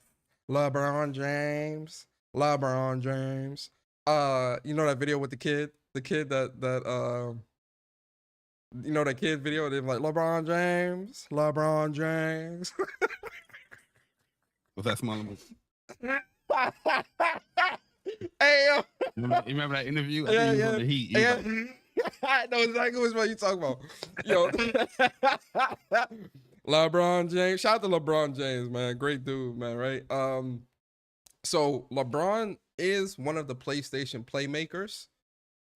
And PlayStation had announced, I think it was earlier this year, that they were going to be giving away, not giving away. No, they were putting up a pre-order, a limited edition, PlayStation LeBron James inspired, controller and case.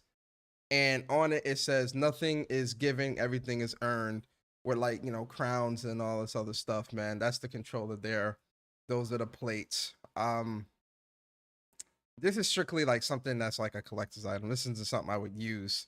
I do like it. I think it's cool with the writing and stuff like that. Bari, the pre-orders for this went up earlier this week. Or was it last week? This week, right? Yesterday. I mean, not yesterday, Thursday. Pre-orders went up Thursday for this. You probably could still get this now too. Let me check. Bari, did you pick this up? I picked up the controller. Yes. I do like the controller, the all black with the, you know, the king designs and everything. Not the biggest of LeBron like fans. I'm a fan of LeBron. I like LeBron, but when I saw this, I was like, yeah, this is something more in line with what I'm talking about when it comes to PlayStation and design. Even I think I feel personally that the shell casing thing looks good too, but the only reason why I didn't buy it because I don't know if it's only one side that they got designed on. I don't know if it's on both sides, because they never show a picture of like the two sides. It's always the one side. So I was like, you know what, I ain't gonna waste nothing on that. But the controller I copped is gonna be more like a showpiece kind of thing, and that's pretty much it. I bought the I grabbed the controller and the case. You can still buy it now too, both the controller and the cases. Hey yo, that's a good ass question though, Stone. Like, really and truly, like, they need to put this type of effort into their own first party Yeah, you know, that's games yo with the facts. accessories.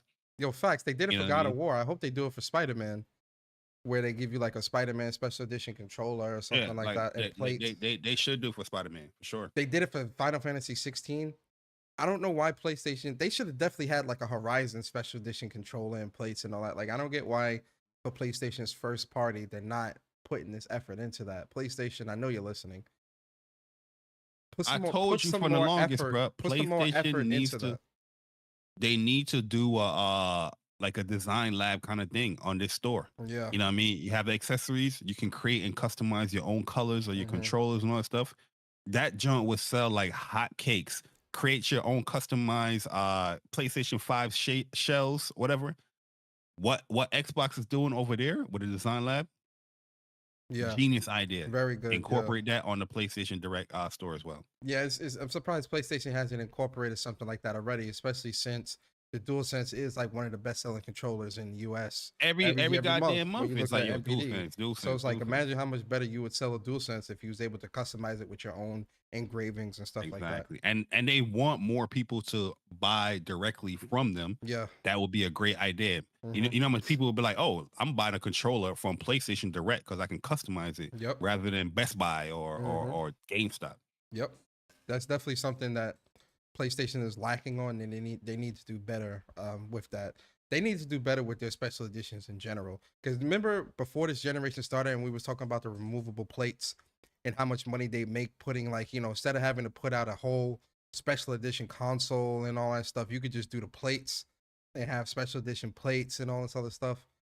I don't know. You know, we're 3 years into this generation, and granted, you know, we had a major pandemic the first 2 years of this generation, but you know, we're over the hill now. What's good? You know, when is that stuff gonna be happening? You know, you see new hardware coming out, but I'm not seeing that same effort with existing hardware or with the accessories that a lot of this hardware is attached to. So PlayStation, do better. Real talk. Staying on the topic of PlayStation, Bari. Yo, did you say you got the controller in Yeah, I got the controller in the place. Yeah. But okay. I'm not those are strictly like collector's items. Like, my main controller for PlayStation is a DualSense Edge. I use a DualSense Edge for everything. I would actually want them to do other colors for the, like, if they put out a red PlayStation, pull up a chair. Let me talk to you for a second. Pull up a chair, PlayStation. Pull up a chair. Let me explain something to you. Let me explain something to you, PlayStation. Then you're talking to somebody here that supports the brand, supports the ecosystems and all that. Listen, if you put out a red or black DualSense controller, if you put out both those colors, I'm buying them. DualSense Edge, not DualSense, DualSense Edge, the Pro controller. I need a blue. I need a red and I need a black. A black and a red. It's getting bought. 100%. I need like a sky ice blue, and I need like a classic navy PlayStation blue. You know what I mean? Or all black. Yeah, I'm gonna do it with black. Black for sure. The red, the red, I got to see what red they would nail it. I know you're more like the darker scarlet type of red type dude. But I would love like a bright magma type red if they was gonna do a red. Yeah, but, red and black are two colors I want. And a purple. I wouldn't mind a purple as well.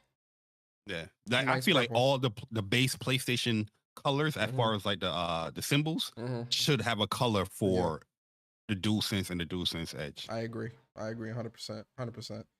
All right, Bari. Let me ask you a question. Yo, no doubt, nerd. Yo, also Persona, we're doing another giveaway for Final Fantasy 16.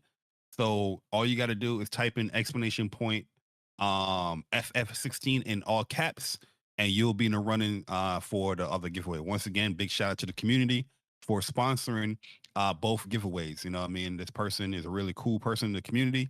They said they don't need no shout out, whatnot, but you know, here we definitely want to be transparent as far as like, you know, who's doing giveaways and whatnot. We'll never claim, you know, somebody's giveaway as our own, you know what I mean? Yeah. But if the community does giveaways, they hit us up sometimes and we'll let you know this is being sponsored by the community. So if you guys want to win FF16, big shout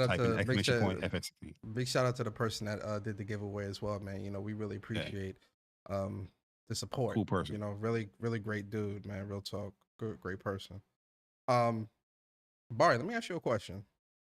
If I ask you, how much do you think Horizon Forbidden West cost to make? What would be your guesstimate? How much you think it costs to make Horizon Forbidden West?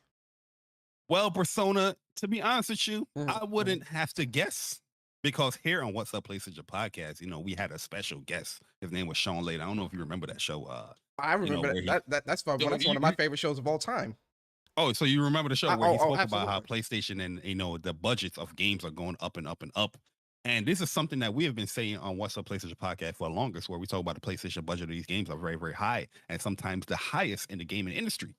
So seeing that, you know, but Horizon, a game, beautiful, probably the best looking game, not probably, the best looking game to date, open world type game like that, looking like that. Amazing DLC and all that. Costing so much, like you're going to announce to everybody here.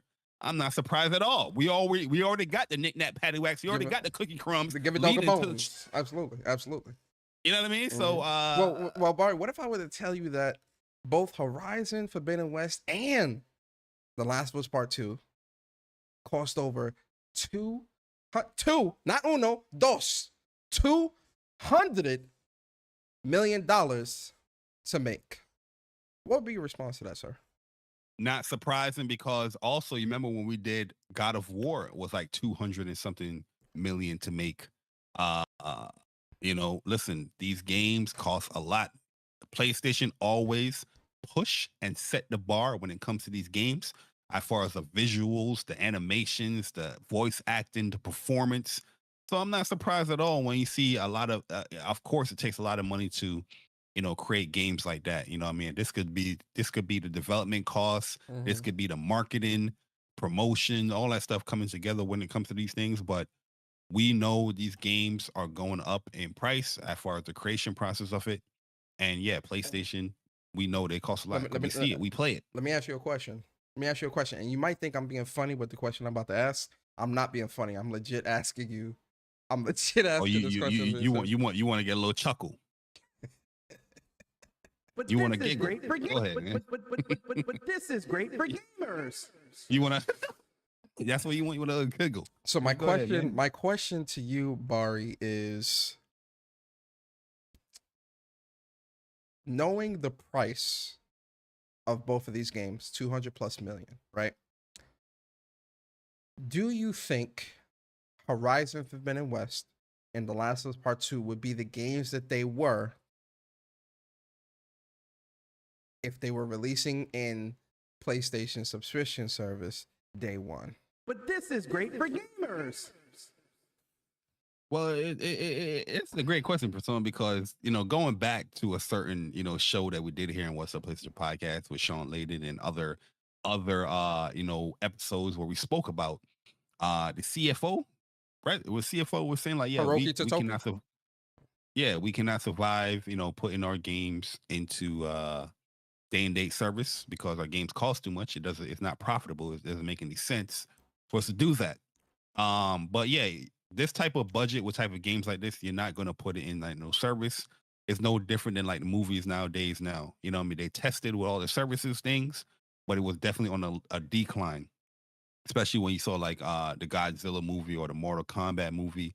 Big budget movies like that didn't make their money back because in the service or whatnot.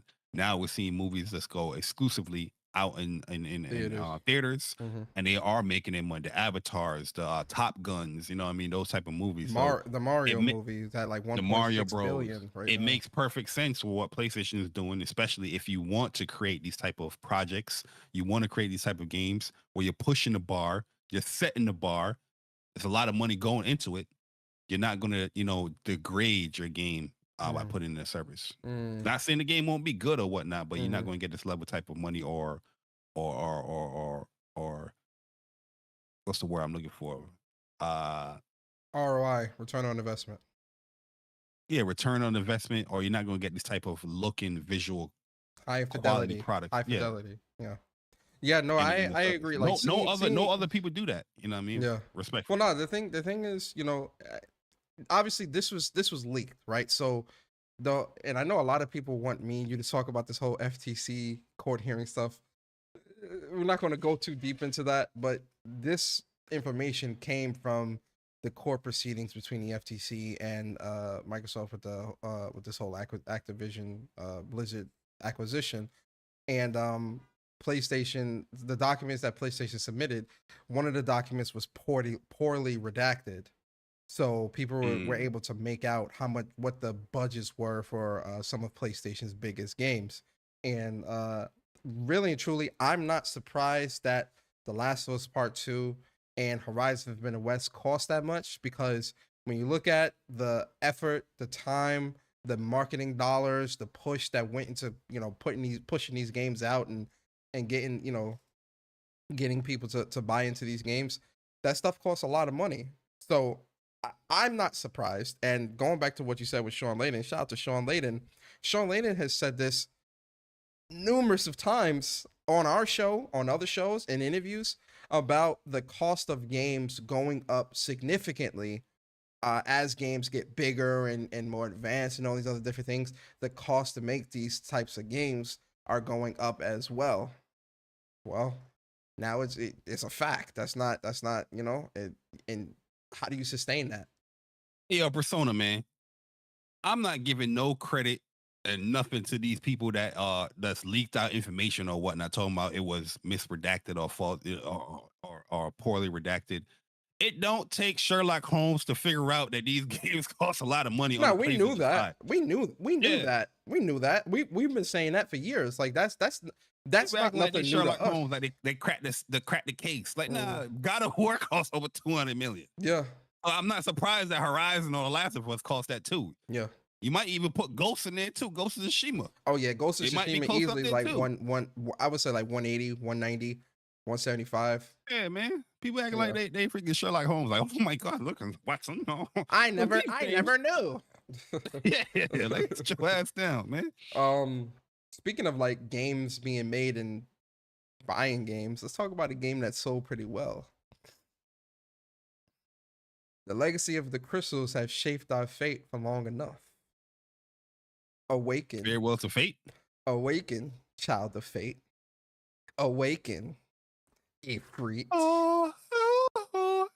Yo, big shout out to Final Fantasy 16, reaching 3 million copies sold. Kill you. Oh, If it's the last thing I do. damn. When you said that, that just sound hella menacing. Big shout out to Final Fantasy 16 selling 3 million copies in under a week. Yeah, who you got muted, dog? What'd you say? Who you got muted? Relax. Ah, damn. Hold up. Relax. Calm down. Calm down. Go on, zoom that in a little bit. Calm down, brother. Calm down. Calm down. You focused on the wrong things. Oh yeah, my bad. Let's My focus on the 3 million. Calm down. So 3 million copies sold, man, on Final Fantasy 16 in under a week. Bari, talk to us. Let me ask you a question, Bari. Let me ask you a question. Let's play around with this for a second. So we know that oftentimes people like to use the attachment rate argument of, well, there's close to 40 million copies, 40 million PlayStation 5 consoles out in the wild. 3 million copies being sold for a game that's exclusive to one platform. That's not impressive. If somebody was saying that to you, what would be your response to that that statement? You're an idiot. You know what I'm saying? Like, I keep on emphasizing that you don't. A what?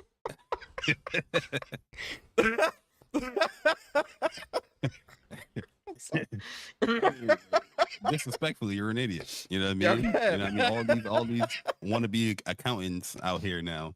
You know what I mean? If you really count like the gross income or what's coming in with that game, 3 million in under a week, $70. Nobody would say that's a failure. Mm-hmm. People make it seem like we don't typically see a lot of games selling 3 million, 5 million like that in a week. It's very rare. You know what I mean? Like we see big games, you know, might come out, oh, this game sold 10 million, this game sold 5 million a week or whatnot, but that's like 10% or even less than that of games that do that. The 90% of games that come out, that, you know what I mean, they don't sell 3 million in a month or even a year. You know what I mean? So when you see achievements like that, especially from the account themselves that's putting out there, yeah, they hit a milestone. You know what I mean? Compared to, you know, other games in the franchise and stuff like that, I think is less. Like Final Fantasy 7 Remake, I think did like 5 million or something like that, or it did like 3 something or 4 million, I think. Yeah, but that's very, see, I don't like that argument that people have been trying to use with comparing it to Final Fantasy 15, because when they're comparing the numbers, they're comparing all platforms and like first week sales.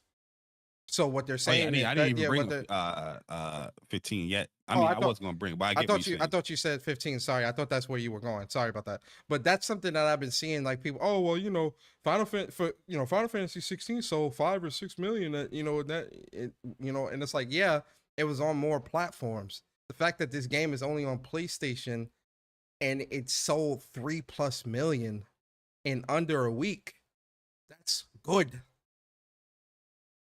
3 million copies in a week. That's good. Yeah, I think that's great. Like I said, you don't normally see a lot of games doing that, especially with all the controversy that 16 had, you know, going into launch, you know, where they talk about you know, people of color, where they talk about always being too simplistic with action, combat. You know what I mean? There's a lot of things where, you know, people were very wary going into the game, and the fact that he sold 3 million worldwide is still a great feat. But yeah, I think it's a great number.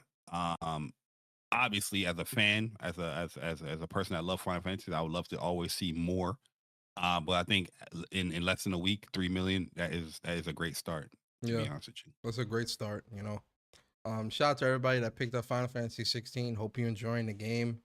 And yeah, man, I think this is great. You know, I love to see the support with 16. And you know, it's funny because the demo I think also played a lot into like the hype as well. A lot of people played the demo, that prologue, played the iconic challenge and things like that.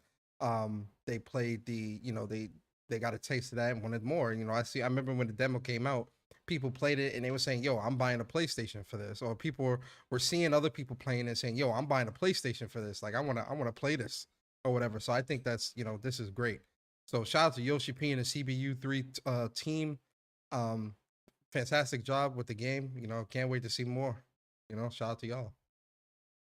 100%. Staying in the realm of Final Fantasy though, Bari, yo, PlayStation has a dedicated Final Fantasy corner on their PlayStation site that's letting you know what Final Fantasy is, the importance of Final Fantasy to PlayStation, and like its inception, which showing like, yo, they're showing like, yo, this is incredible.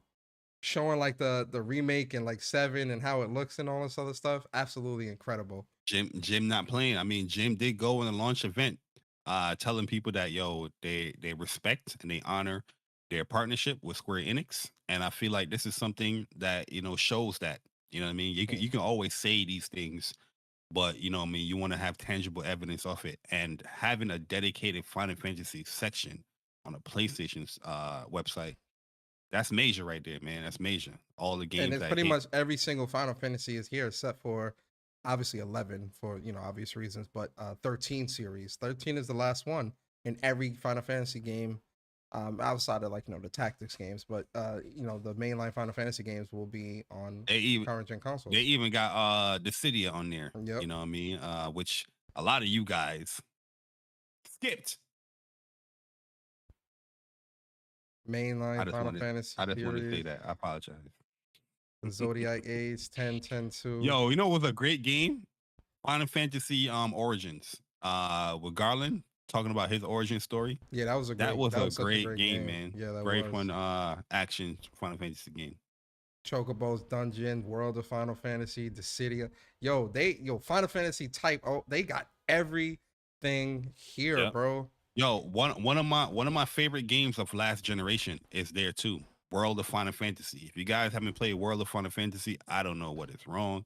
But yo, World of Final Fantasy is by far one of my top 5 games of last generation for sure. It was my game of the year in 2016 as well. You know what I mean? I love the hell out of that game.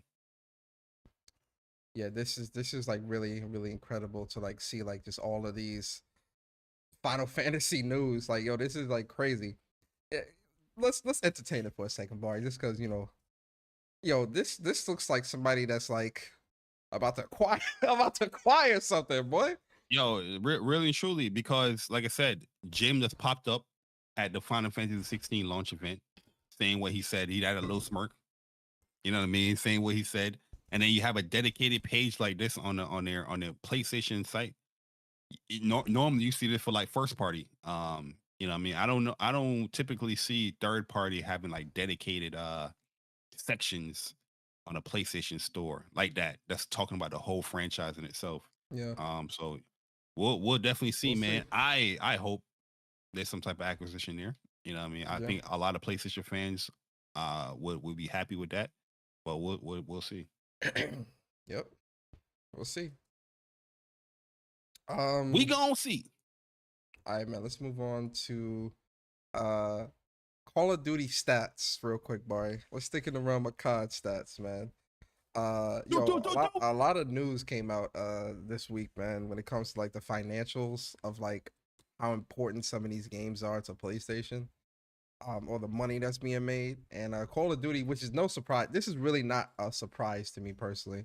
But I figured we could entertain it and talk about it for a little bit. So in 2021, it was recently confirmed. Hey, bro.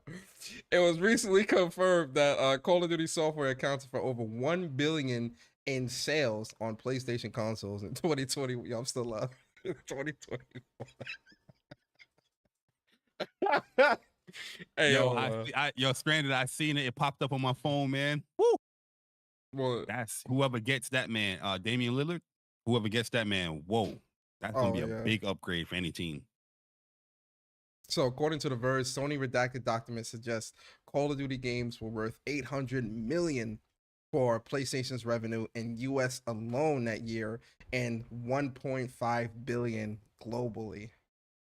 That figure jumped considerably when also factoring in Call of Duty players' annual average platform spending on PlayStation's hardware, accessories, subscriptions, and services. The Verge claims the redacted figure appears to be 15 billion a year, or perhaps 13. So between 13 and 15 billion. Yo, that's a lot of money. Go up to the engagement where it says in over 14 million users by device spent 30% or more of their time playing Call of Duty. Over 6 million spent more than 70% of their time playing Call of Duty, and over 1 million users spent 100% of their time playing Call of Duty. So there's a lot. You're on the PlayStation. This is all PlayStation. That's a lot of one, time being spent on PlayStation, money being spent on PlayStation. Call of Duty really is a big deal. It's a big game and a big deal. What's your thoughts on all this? Like, are you surprised? I'm not surprised. Like, are you surprised? No, I'm not surprised by it. I mean, it's cool to get like the little stats and details. Especially like the percentage of people playing Call of Duty. Call of Duty is like a household name. Like if you buy a specific console, you buy a PlayStation, more than likely that person or that gamer is going to have Call of Duty for the console. So yeah, this just pretty much clarifies or just fully explain that yeah, Call of Duty is a big deal, and PlayStation aside, they don't want to lose a game like Call of Duty because it's big revenue for them. And yeah, I can understand. I can understand Jim Ryan, being as vocal as he was last year about the figures, the importance, the numbers, and things like that. Because when you're looking at the amount of money that they're making and the amount of money that it generates yearly on a global scale, that's a huge hit. That's a huge hit. And I think as a CEO and looking at it from his perspective, I can understand him raising some type of awareness or raising concern when it comes to that. So it's just cool to I like seeing the actual data. Like I love facts, data, and statistics. I love seeing the numbers because that's what the numbers don't lie. Like those are the things that I love to see. So it's just really cool to really get that behind the curtain peek at what the actual business of what. Hey yo, get out of it. Nah, you ain't gonna. I'm not giving you that one. Nah, I'm not giving you that one. What type of analogy is that, man? I'm not Come on, giving man. you. Clear it up. Nah, I'm not giving you that. I'm not giving you that one. I'm not giving you that one. You know exactly what I meant, yo. Behind a peek behind the curtain. That's a fear. Yo, but it's 2023, man. You're right. I gotta let me clean it up, man. Getting a behind the scenes look. Yeah, a behind the scenes look at the business of PlayStation, or just the business of gaming in general in the industry, and just seeing those numbers. I love seeing that stuff, man. I think it's really cool to see that stuff. So, shout out to Call of Duty, shout out to PlayStation, man. There.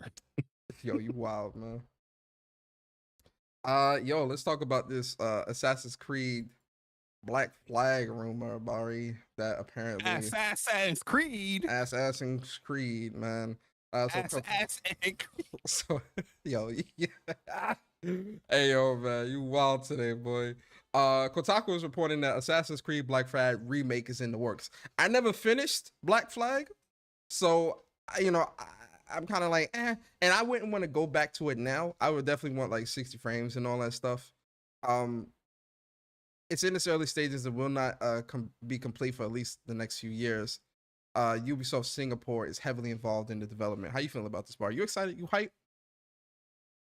Yeah, man. I'm not hyped, back it up. Like this is what we doing now. Like, yo, a remake of a game, but if in the early stages, it won't be complete after a few years. Like, you couldn't even give more than that. I don't normally go to Kotaku anymore like that, to be honest with you. Really? But Black Flag, there was some enjoyment of the game. I did like the whole pirate ship stuff. They did try to make their own game from that with Skull and Bones, which is still ain't out yet. So it's surprising to me that you would want to remake this one rather than like 2 or any Ezio stuff. Yeah, or Brotherhood. You know what I mean? Yeah, that's what I would say, Brotherhood. I know Yeah, they did a definitely would take remaster and all that stuff, Brotherhood. but I want like a remake. You know what I Yeah, mean? I would definitely be happy with like a AC 1, 2, and Brotherhood, and AC 3 Revelations. Those 3 games in Yo, Brotherhood. I'm happy. real talk. Every Assassin's Creed game I started on like PlayStation 4 to 5, I didn't complete. I didn't complete Black Flag. I didn't complete what was the one with the 2 brothers and the brother and sister? That was actually a kind of fun one. Oh, Syndicate. Syndicate. I like Syndicate. I didn't finish Syndicate either. I liked it though. Like the story was cool. The beautiful looking one, Odyssey, Origins. Odyssey. The dude was in like Paris or something. Oh, and it had like you talking about Unity? Unity, man. That's one I would like them to try again. I feel like that game was beautiful. Unity. I thought Unity was cool. Beautiful. Mm-hmm. But performance and it was a buggy. Yeah, the performance for Unity, although they ironed out a lot of that stuff, but that performance was absolutely terrible. Origins is like, in terms of like these newer Assassin's Creed games, Origins is definitely like one of like my favorite ones. I definitely like that. I didn't even pick up Origins. Games. Origins, Odyssey, I couldn't. I don't know why I couldn't finish Odyssey of Valhalla, man. It just was like too much at that point. But I'm happy with Assassin's Creed Mirage because they're going back to their roots. So smaller map, a much more, it's more focused on Assassin's Creed and assassinations and stuff like that. So I'm very excited for Mirage. Mirage definitely has rekindled my I'm still excitement. surprised that game is only $60. 50. You know what I mean? Or I think it's like $50. Yeah. It's 50. I'm very surprised with that. I'm not mad at it, man. I'm not mad at it. Yo, that's the news, Bari. Go. Yo, that's the news, man. Guys, if you've made it this far with the news, we're gonna give you some more trophies, man. Because why not? Did you get the news that Boulders Gate 3 will be 60 frames per second on PlayStation 5?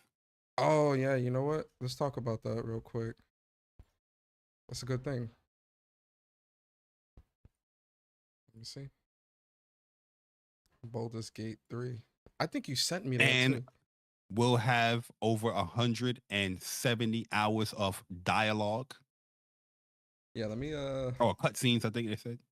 I think that's pretty dope though. Like, I'm gonna be honest, I'm not like the most excited when it comes to Boulders Gate 3.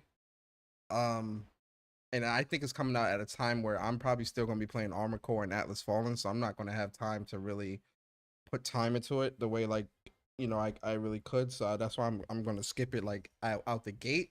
But I do think that with Boulders Gate 3, it definitely is like a really cool game that I'm happy to see like people supporting it and stuff like that. But yeah, it is coming out September. And we'll have over 600 spells and actions. 600 spells, actions, 60 frames per second, 170 hours of dialogue. And I ain't gonna lie, that's pretty good. That's pretty dope. So shout out to Boulders Gate 3. These screenshots look good too. Like it's not like ugly looking game. It looks pretty cool. That's the blog, right? You're looking at the blog. Let me look at it. The character creation. Like I said, I never played a Boulders Gate game, so we're noobs in this section. But what they are presenting here, the game looks pretty good. Yeah, I think the game looks great actually. Wow, the orcs and stuff like that. Oh damn, she looks great. What they say here? Are they going to do a showcase airing July 7th? Okay. Yeah, this picture right here look good. This what Elf? Yeah, Elf chick. Look pretty good. She caught my eye. She looked cute. She looked cute. It looks like a beautiful looking game too. Like it like I could definitely tell like these cutscenes and all that are gonna be really great. It's just I don't got time. I'm gonna be honest. I don't think I'm gonna have time to put time into this. I ain't got any Sea of Stars, but listen, bro. Yes. Oh, Sea of Stars is August as well. Ether Nights is September. I got no time. Yeah, Ether Nights and Legend of Die. Legend of Die. I got no time. I've got no time. But shout out to the people who are excited for Boulders Gate, man. It's coming out September 6th, man. Definitely pick that up if you're looking, interested in that stuff. You feel me? But yo, Bari, man, we made it to the end of the discussion portion of the show. And for those who are new, man, the discussions where me and Bari talk about, certain topics and stuff like that. But it is the first day of a new month, and at the beginning of every month, it's a new day. At the beginning of every It's a month, me new and day. Bari, we do membership topics for the show. It's And a new if you do want to participate in the membership topics, yo, Bari, funny this week. If you do want to participate in the membership topics, become a member on the channel, man. The link to that is in the description. Never mandatory, but always appreciated. But big shout out to the members that gave a topic this month for this month. And let's get into it, Bari. Let's get into it, man. So shout out to HolaMoco, being a member of the WUPS Nation. He says it would be fun to have a guest to talk with you guys about topics. Maybe Mooch, BG, Salty, Z, J-Dub, or anyone you guys like, or to spice things up. Would be hella fun to invite an X-Bot who you can have a discussion, but friendly, of course, like Post Up, Old Man Logan, Kid Smooth. That would be fun to watch. That's not a topic, Ola. It's more of a suggestion. The topics is not a suggestion box, but thanks for that. Pull up a chair, man. Pull up a chair, HolaMoco. That's my guy. That's my guy. But you have the audacity to suggest on a What's Up PlayStation podcast to invite an Xbox or Xbox fan to have discourse on a PlayStation podcast. Yeah, this isn't that type of show. This is it's not. Yeah, no, those are good people. I'm not saying that. I'm just saying like this. This isn't the show for that. We like earlier we did invite Kid Smooth, but I think he was like busy on Saturdays and whatnot. Yep. We've had Mooch, BG, and J-Dub on the show. Yeah, I don't think we had Salty on here. But... Yeah, I don't think so either. But yo, shout out to you, HolaMoco. Thank you. Appreciate you being a member. But this ain't a suggestion box. This is the topics. But yo, shout out to GamingwithPersona being a member on WUPS Nation. And so GamingwithPersona asked if exclusive went. That's me. I don't know if this is me or not. Is this me? It might be me. It looked like me. Look like you. I mean, that is a handsome profile picture. So I'm just saying, GamingwithPersona. If exclusive went away on consoles, how do you think that would impact both the console maker and the industry? All right. Yo, I know you was in your bag on that one right there. Like after you typed that, you press enter, you was like, you know what I mean? You feel yourself a little bit. You know what I mean? You might have had cologne on. You might have sprayed a little something up on there. You know what I mean? When you acting like that. I mean, so Bari, starting with you. If exclusives went away on console, how do you think it would impact the console maker and the industry? I think it would impact them tremendously. Not only just the console maker itself, but the developers. Some developers don't have the budget, or publishers don't have the budget to put their games on, distribute their games on multiple platforms, where they will start on one platform, then they will work their way up to another platform a year or a couple of years in line. Where if you just take away exclusives altogether, that's the forcing developers to put their games on all the platforms, creating more money, more development time, as each platform is different. The console maker, that's one of the biggest incentives for people to buy into the console itself, where exclusives do sell consoles. You know what I mean? Yes, you have the big third-party games that sell the most on these consoles, but specifically when it comes to like the more enthusiast type gamers, they are buying the console itself due to the exclusive. Also, branding, that would dissipate, in my opinion, because a lot of these consoles are being bought due to nostalgia or the love of the brand due to, exclusive type games. You know what I mean? Some people consider themselves PlayStation gamers because they love specific games from the PlayStation 1, 2, 3, you know what I mean? Things like that, where it builds that rapport within the brand. So yeah, it would definitely affect the console maker and developer more so than the industry itself, in my opinion. But the fact that it affects those two, I think, yeah, overall will affect the industry, because I think you would get games at a slower pace now. It takes a while for a game to come out on a specific platform. It takes even longer for some of these games on multiple platforms. So that will be affected. More money will be pumped into these games. Indie development, I feel like, will be even a struggle for them to get their games out. Like I said, some people, they like to put their game on a specific platform, not due to a deal or anything like that, but due to potential or just saving money, as far as like, this is what we can afford right now. So they're gonna go with the most potential to get the most sales from their game, which is the higher install base. So yeah, this is a multi-layered question here, but I do feel like, yeah, there will be a huge effect going on. 1 second. No, you go.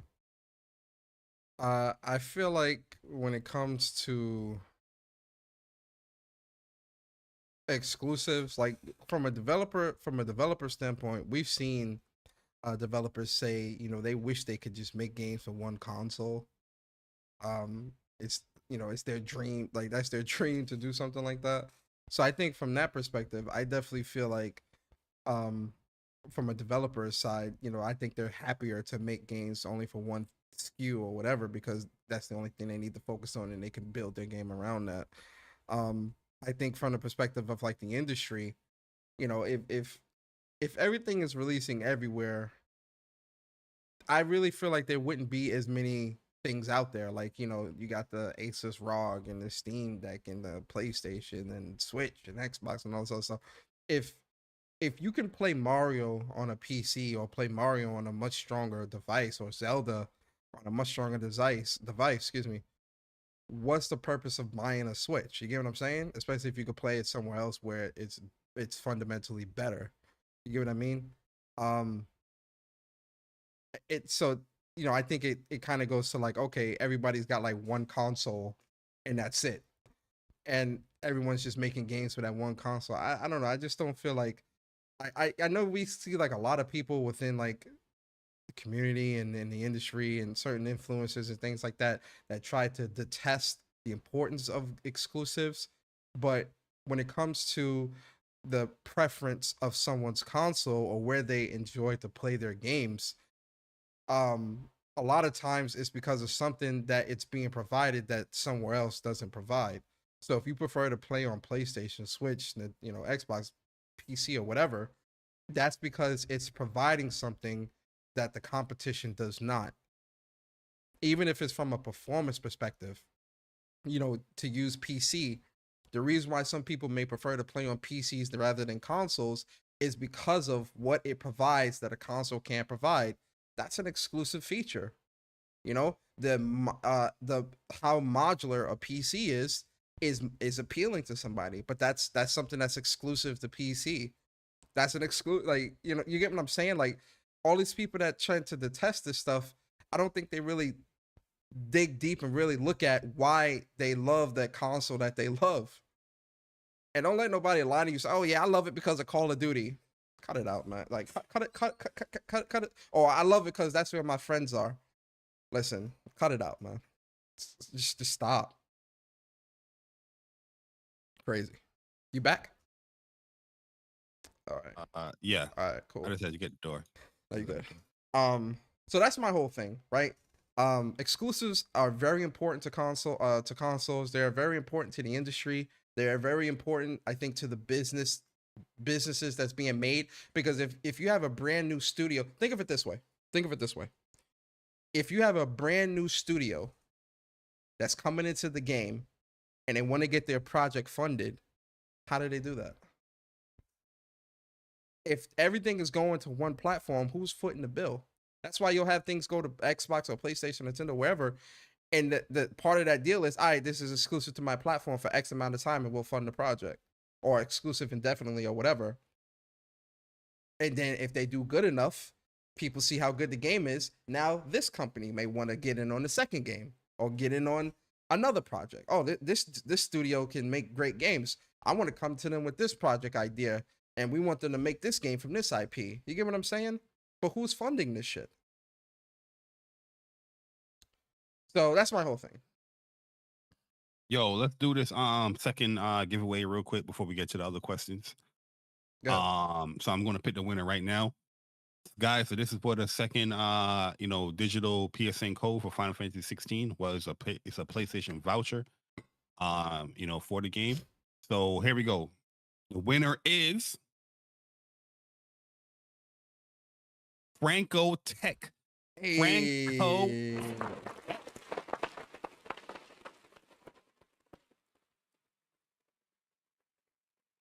So Franco, if you're in the chat, definitely comment in the chat. You got 5 minutes to comment, please, sir. I know Franco, that's cool people right there. So definitely comment, Franco, so we know that you're here. And if you are here, you can't hear us. Comment in the chat that you're here, and also DM me on Twitter, jbari_ on Twitter, so we can send you this code. Franco Tech. Franco Tech, you are the winner, sir. Big shout once again to the community for sponsoring these two giveaways. You know what I mean? We really do appreciate it. And thank you that you can trust, What's Up PlayStation Podcast, by doing the giveaway that you're sponsoring, man. So Franco Tech, if you're there, comment, my good sir. The who won the first one was Scorpion 360. He already got his code and everything. He's good to go. But Franco, you are the winner. Franco Tech. All right, we're good. All right, man. So let's move on to the next topic, man. Shout out to Kingquiso. Shout out to you, bro. Yeah. He says, are modern day hardcore gamers too critical without showing developers grace? Have we reached a point where studios can no longer make the games they want due to risk of failure and current focus on monetization? Very good topic and question. Shout out to you, Kingquiso. Bari, start us off, man. How you feel about that? I do think that we are at a point where we are very critical for what game developers are showing, where we're not giving them a grace or any trust. I feel like some of the outliers, the bad outliers in gaming cause like a huge stain upon all developers. So when you see developers not announce something, or when you see a developer being hesitant to show something, we go back to those one bad apples that be like, oh, this game did the same thing. It's not looking good for this game. You know what I mean? And then we automatically shut certain things down. But as far as when it comes to the failure of, taking any risk and focusing on monetization, that's just due to where the industry is going and what gamers are more prevalent in this day and age that we play. Mm-hmm. A lot of games that make the big bucks are these games as a service, battle royale type games. So with anything that has any type of popularity or money going towards it, people are going to want to copy that. Mm-hmm. You know what I mean? That's with anything in life: music, movies, content creation. That's anything. Something makes a big splash, somebody's going to be very curious to see, oh, let me see if I can try to mimic that or try to do what I can do with that. And that's where I feel that's going to hinder the industry, where creativity or just being different, that might not sell well, or be that might not be taken as well, due to the fact of how people are playing and consuming the games now. And yeah, that's just the horrible thing of that's gaming growing gaming growing overall, and that's the type of gamers that's playing games now. This is why I feel like it's very important to cultivate, pretty much cultivate and talk to people coming into games, giving them suggestions to play certain type of games, because a lot of people that's coming into gaming now, they're playing the Apex Legends, they're playing the Fortnite, they're playing the Call of Duty Warzones, they're playing those type of games all day, every day, but they're not playing the games like Final Fantasy. They're not playing the games like, you know what I mean, out. And I'm specifically just talking in the PlayStation side of things. You know what I mean? But yeah, I feel like, you know, just the time and period that we at, where risk and the focus is on certain things because due to the popularity of these other type of games. Let me see Franco. So my approach, first of all, shout out to Kingquiso. This is a great topic, you know. My approach to this is actually going to be on two different sides of the coin, right? So modern day hardcore gamers, when I look at social media, first of all, this is gonna come off very rude and disrespectful. I'm trying not, I don't mean it that way, but you'll understand. Just let me land this plane. A lot of people that I tend to see on social media who categorize themselves as a hardcore gamer, I never see them playing anything or buying anything. Yeah, shit. But they're always complaining about this game and that game and this game and that game and that and this and that and this, and I'll wait for a sale and oh this and that, and I'm not gonna buy this day one because I don't do this and that. No, give me. That's what I see when it comes to the complaints when it comes to games. On the other side, people who may be genuine with their complaints use other people's opinions as their argument. I'll use Final Fantasy 16 as an example.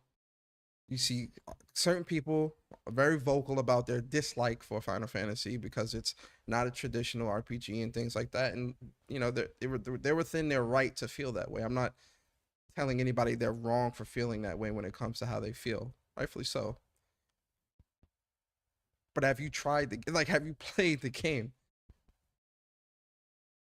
I don't need to play nothing. You see a lot of people shitting on games and saying this game is bad and this game isn't great or this game isn't this or this game isn't that off of a nostalgic viewpoint of how they want gaming to continue to be. And granted, in certain areas, I agree with that ideology. But if you're not trying these games to then formulate a proper educated opinion upon said games, you look foolish. I don't need to try nothing. And that's what that's what we have a lot of when it comes to modern day hardcore gamers on social media. Now, when it comes to the whole monetization and risk of failure and things like that, I agree with Bari's sentiments when it comes to trends. I think right now, when it comes to a lot of developers, and not necessarily just the developers, but the suits, the people that make the decisions, the people that sign the checks, the people that approve the budgets, they're expecting their ROI to be double, sometimes 3 times what they're putting into it. And so the safe bet with that is a more games as a service, live service approach. But oftentimes, I think for a lot of these developers, now they won't outright say it, this is just me assuming, I don't think their passion is in that, because the game speaks for itself. And we've seen a lot of these games as a service games get shut down and you know, service shutting down and all these other different things. We're seeing that happen like almost every day now. It seems to tend to happen. I don't think the passion is there to make those types of games, at least not in the way that they want. And when you do have one that succeeds, it's good for a little bit, but they don't know how to keep it going. So I think the people being critical of that, I think it's fair to a degree, because some of these games as service games really are straight up cash grabs, or the gameplay loop isn't fun, it's not good, it's just boring, it's whatever. And so I think that criticism is fair. But going back to my original statement, you have a lot of people, hardcore gamers, who even complain about games as a service games, and they don't play them. I don't gotta play nothing. They don't play them. Don't put your game on YouTube then. I don't gotta play nothing. They're not playing these games as a service games that they hate, but they hate them just off of the ideology and the stigma that games as a service has. which I think is pretty unfair. But that's what's happening. I don't gotta play nothing. That's it. That's all I got. Shout out to you, Kingquiso, man. Appreciate you for the topic. We're all in this together. Y'all remember that song? I remember the High School Musical 1. We're Oh, all yeah, yo, in you knew that quick, boy. And Yeah, it seemed like you watched that movie a lot, huh? Nah, Okay. I watched it when it first came out. I did. All right, now you're gonna downplay it. Okay, gotcha. I'm not downplaying shit. I'm telling you the truth. Yo, shout out to JgamerUK, man. Appreciate you, man, adding a topic for this week, this month. He says, good to see you back, Bari and Persona. I would just like to ask, after the last disappointing PlayStation showcase, do you think there is any realistic hope they will have heard the feedback and drop another showcase this year to get the hype train running again for 2024 and beyond? So this is a great question. Shout out to J Game. Yo, y'all coming with the topics this month, man. A great question. I love it. To answer this bluntly, no. Well, no, maybe. I'll say maybe. I hope they listened. I hope they listened, and I hope that they, take the feedback into consideration. But a secondary showcase, I don't know. I don't know about that, man. It's a toss up for me. I think they should do another showcase, but I'm gonna be honest. After the last year that we had of like wanting a showcase, needing a showcase, and then a showcase happening, and it sucked ass. I want them to do another showcase, but I'm not gonna spend the rest of this year harping on they need to do a secondary showcase for this second phase, because I was so disappointed. I'm like, listen, maybe you do need more time. I don't know, but yeah, go ahead, Bar. No, this is why we have podcasts like this here. What's Up PlayStation Podcast, where we always been very critical of PlayStation, and some of the things that we had our criticisms for, we've seen direct responses and in the blog or in things that they do. Heck, we just spoke about it just today with PlayStation Stars, and as far as adding more campaigns that are more game centric and things like that, or spicing it up, or letting people know what's going on with it. Feedback from PlayStation Plus Premium and adding more of Legend Dragoon. I think Legend Dragoon got added in there due to all the feedback from the community and whatnot. So I do think that they definitely listen to feedback and they appropriately respond to it. As far as another showcase, absolutely. It is no question in my mind that PlayStation needs to do another showcase. Why? Because a lot of things that they have announced early in this year, a lot of things they have announced late last year, they still haven't announced when it comes to their PlayStation first-party studios with the last showcase. You know what I mean? Some games that are promised to come out in 2023 still wasn't there at their last showcase. There's no way PlayStation can go another 6 months or whatnot. That's what we got. What, 6 more months, 5 more months to the year, and not have a showcase without announcing some of these projects and things that they did in prior showcases and prior announcements, letting people know when these games are going to come out. Where I feel like, yeah, they have a lot of big games, and these games, yeah, you can easily make a tweet, you can easily do a blog, but I think it would be the right thing to do is to have a showcase showing what it is, where we are not left with more questions as we watch this show. And PlayStation needs to have answers now when it comes to their first party studios, and hopefully we can keep that feedback going, and hopefully they can set something up where they can showcase those games for the PlayStation Nation.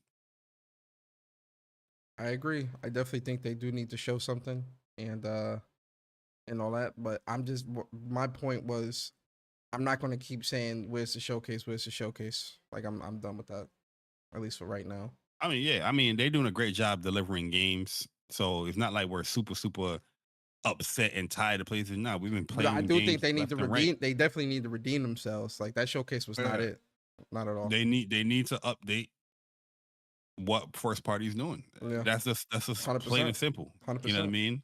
You can't go out there, going to other people's shows talking about factions and talking about what's going to be another update for factions and deleting that update for factions. You can't be in other showcases announcing Stellar Blade coming 2023 and having blogs about all these games coming 2023 and they're not there. You know what I mean? Yep. We need an update to see what's going on. And 2024 is right there upon us. Yep. You know what I mean? With big games coming out. You know what I mean? So yeah, they need another showcase. Yep. State of play, showcase, whatever it is, they need that, in my opinion. Shout out to J Gamer, man. Appreciate you for that that topic, man. That was a good topic. So Cloud Strife, man. Shout out to Cloud Strife, man. it's all time. Appreciate you. He says, let's talk about Final Fantasy 7 Rebirth because after 16, I'm ready for it. We're excited, man. Early 2024, day one, collector's edition and all. Can't wait. Game of the generation is coming. I love 16, but it got nothing on 7 Rebirth. Let me tell you how that coming up. You know what I mean? So if you thought we was getting crazy for 16 and we love 16, wait till 7 Rebirth hit. It is over. Game of the generation. I'm calling it right now. Remake was the game of my generation last generation. Rebirth will be my another one. Unless they drop the second one. I don't know about game of the generation. We'll see. But it's definitely. I don't care. I don't care what really you trying to rebuttal my opinion. No, I'm just giving my opinion. What you mean? Your opinion. So your opinion ain't the gospel. Underneath your breath, I don't know about it. Because I'm telling you. Opinion, because I'm telling the people about my opinion as well. No. You ain't telling people about your opinion. You trying to shut down my opinion. Talking about, I don't know about this. See your opinion. Say your opinion. Don't shut down my opinion. My opinion is 7 Rebirth is going to be the game of the my generation. My opinion is it ain't going to be no game of the generation for me, but it's going to be really high up there. What's game of the generation in for you right now? That's a bad for your question. Game of the generation for me right now is Horizon Forbidden West. I.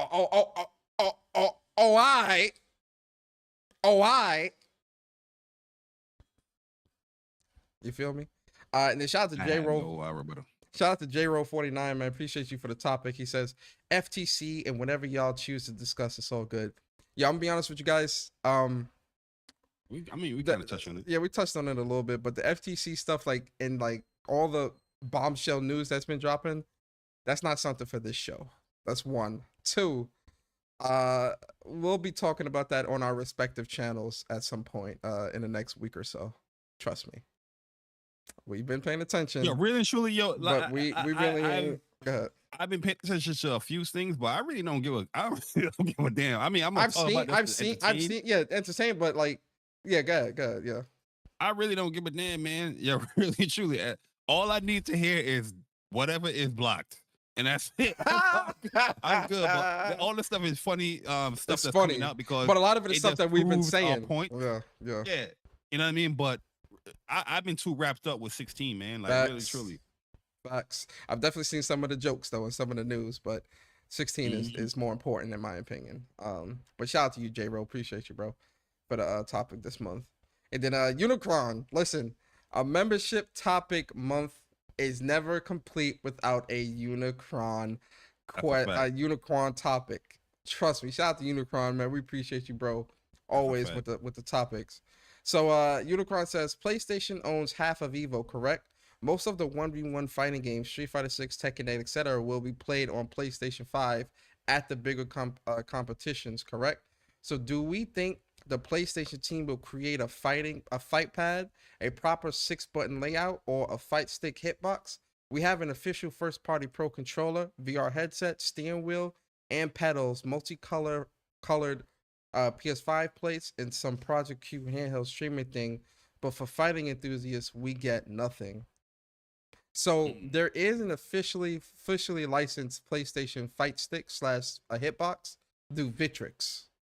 That's like officially and Quamba. That's officially licensed through PlayStation. Officially. But PlayStation making their own, I wouldn't mind a PlayStation made fight stick. I think that'd be dope. Yeah, I think that'd be dope. I would like to see it. Is it viable for them? I don't think so because they do license out where, like Persona said, you have Vitrix. You also have Quamba. I know they worked with Hori as well and stuff like Mad that. Cats back in the day. Yeah, the Hori, they got the fight pad with a Hori, you know, and Razor, things they like got that. one with Razor. Yeah, so they do a lot of these licensed sponsorship things, where they do promote it all over these events, Evos, or whatever, you know, big major fighting game events. That's all over there. I'm pretty sure you see the commercials or you see the ads of them promoting it. But the things that PlayStation is doing, the controller, you know, no, not even the PlayStation. The thing is with Evo, it's not only about PlayStation, it's about Sony, because you see them promoting their monitors, they're promoting their The headsets, Yep.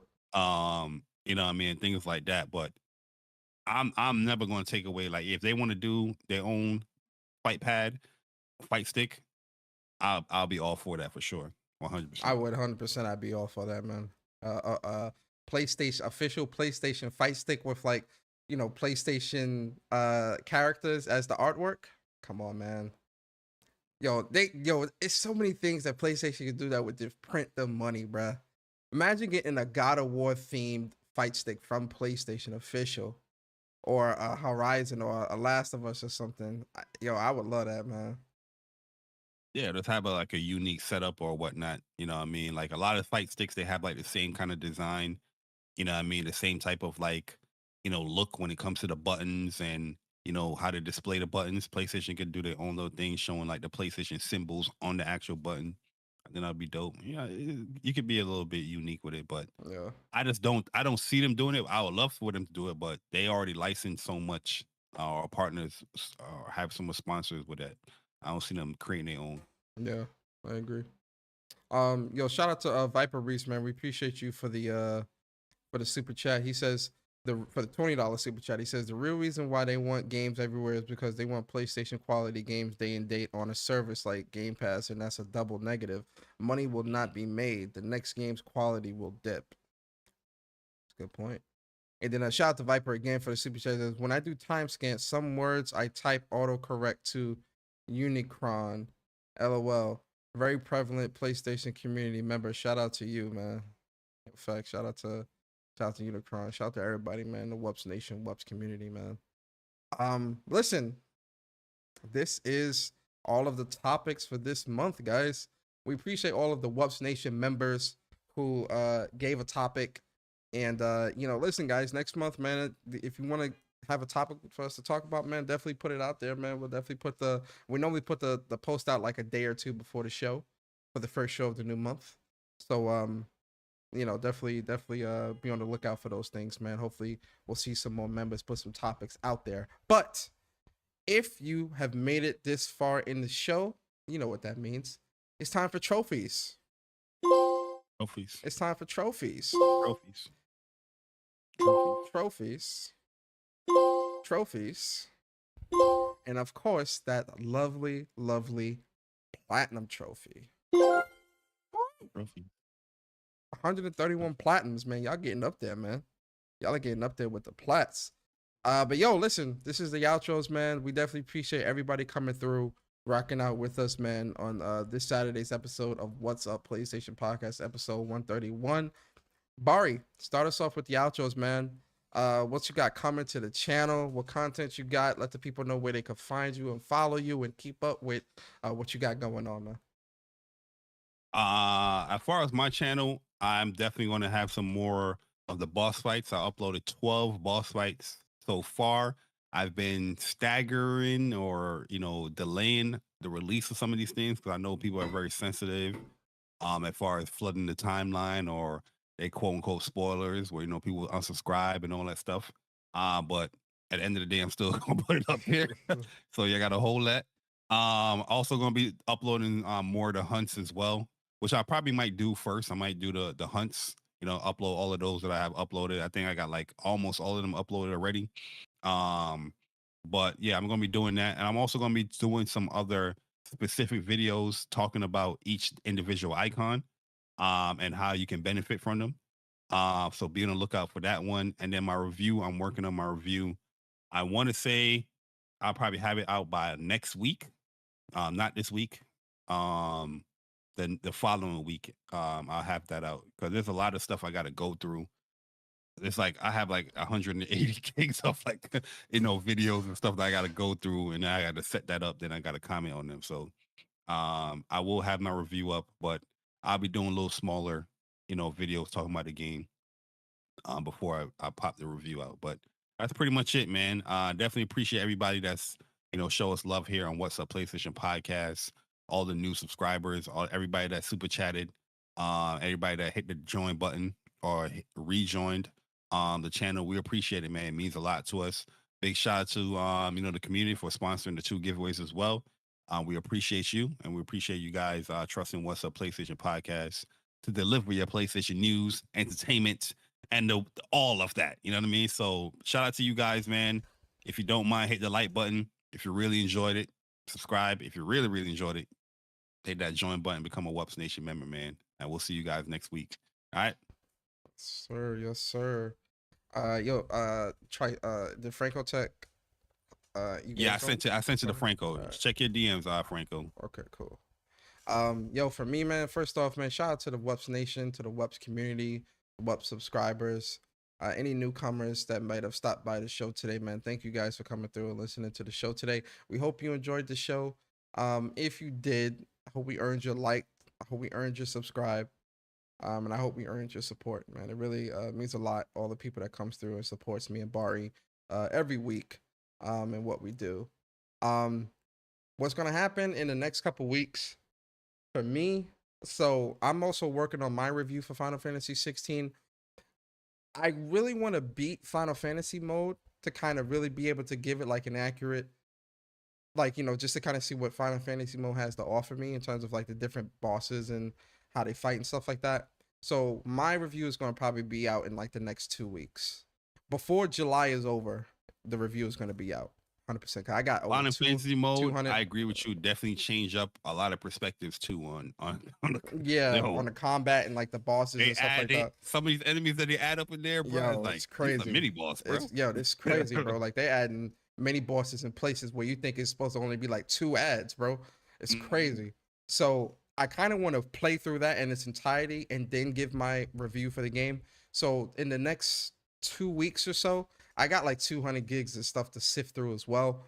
I really want this review to be like A1. So like I really want to be able to accurately talk about everything, show everything, obviously spoiler free, but to really be as well versed as I can in this game. So give me some time, guys, to work on it and get through it. But the review is definitely gonna be coming this month. And then a new episode of When Persona Speaks next week as well.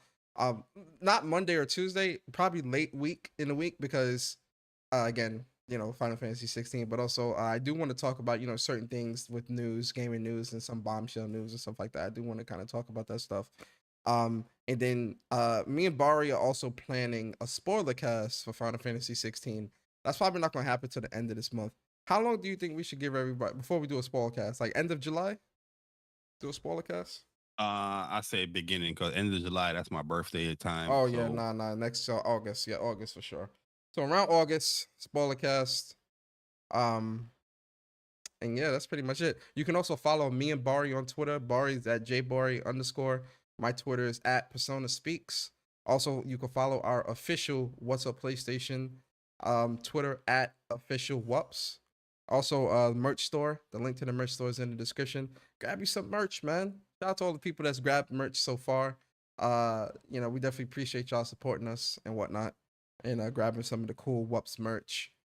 And yeah, man, episode 131 in the books. Always remember, guys, man, What's Up PlayStation Podcast is a podcast for the community, by the community. And we'll see you guys next Saturday, same time, same place, same crew, the WUPS crew.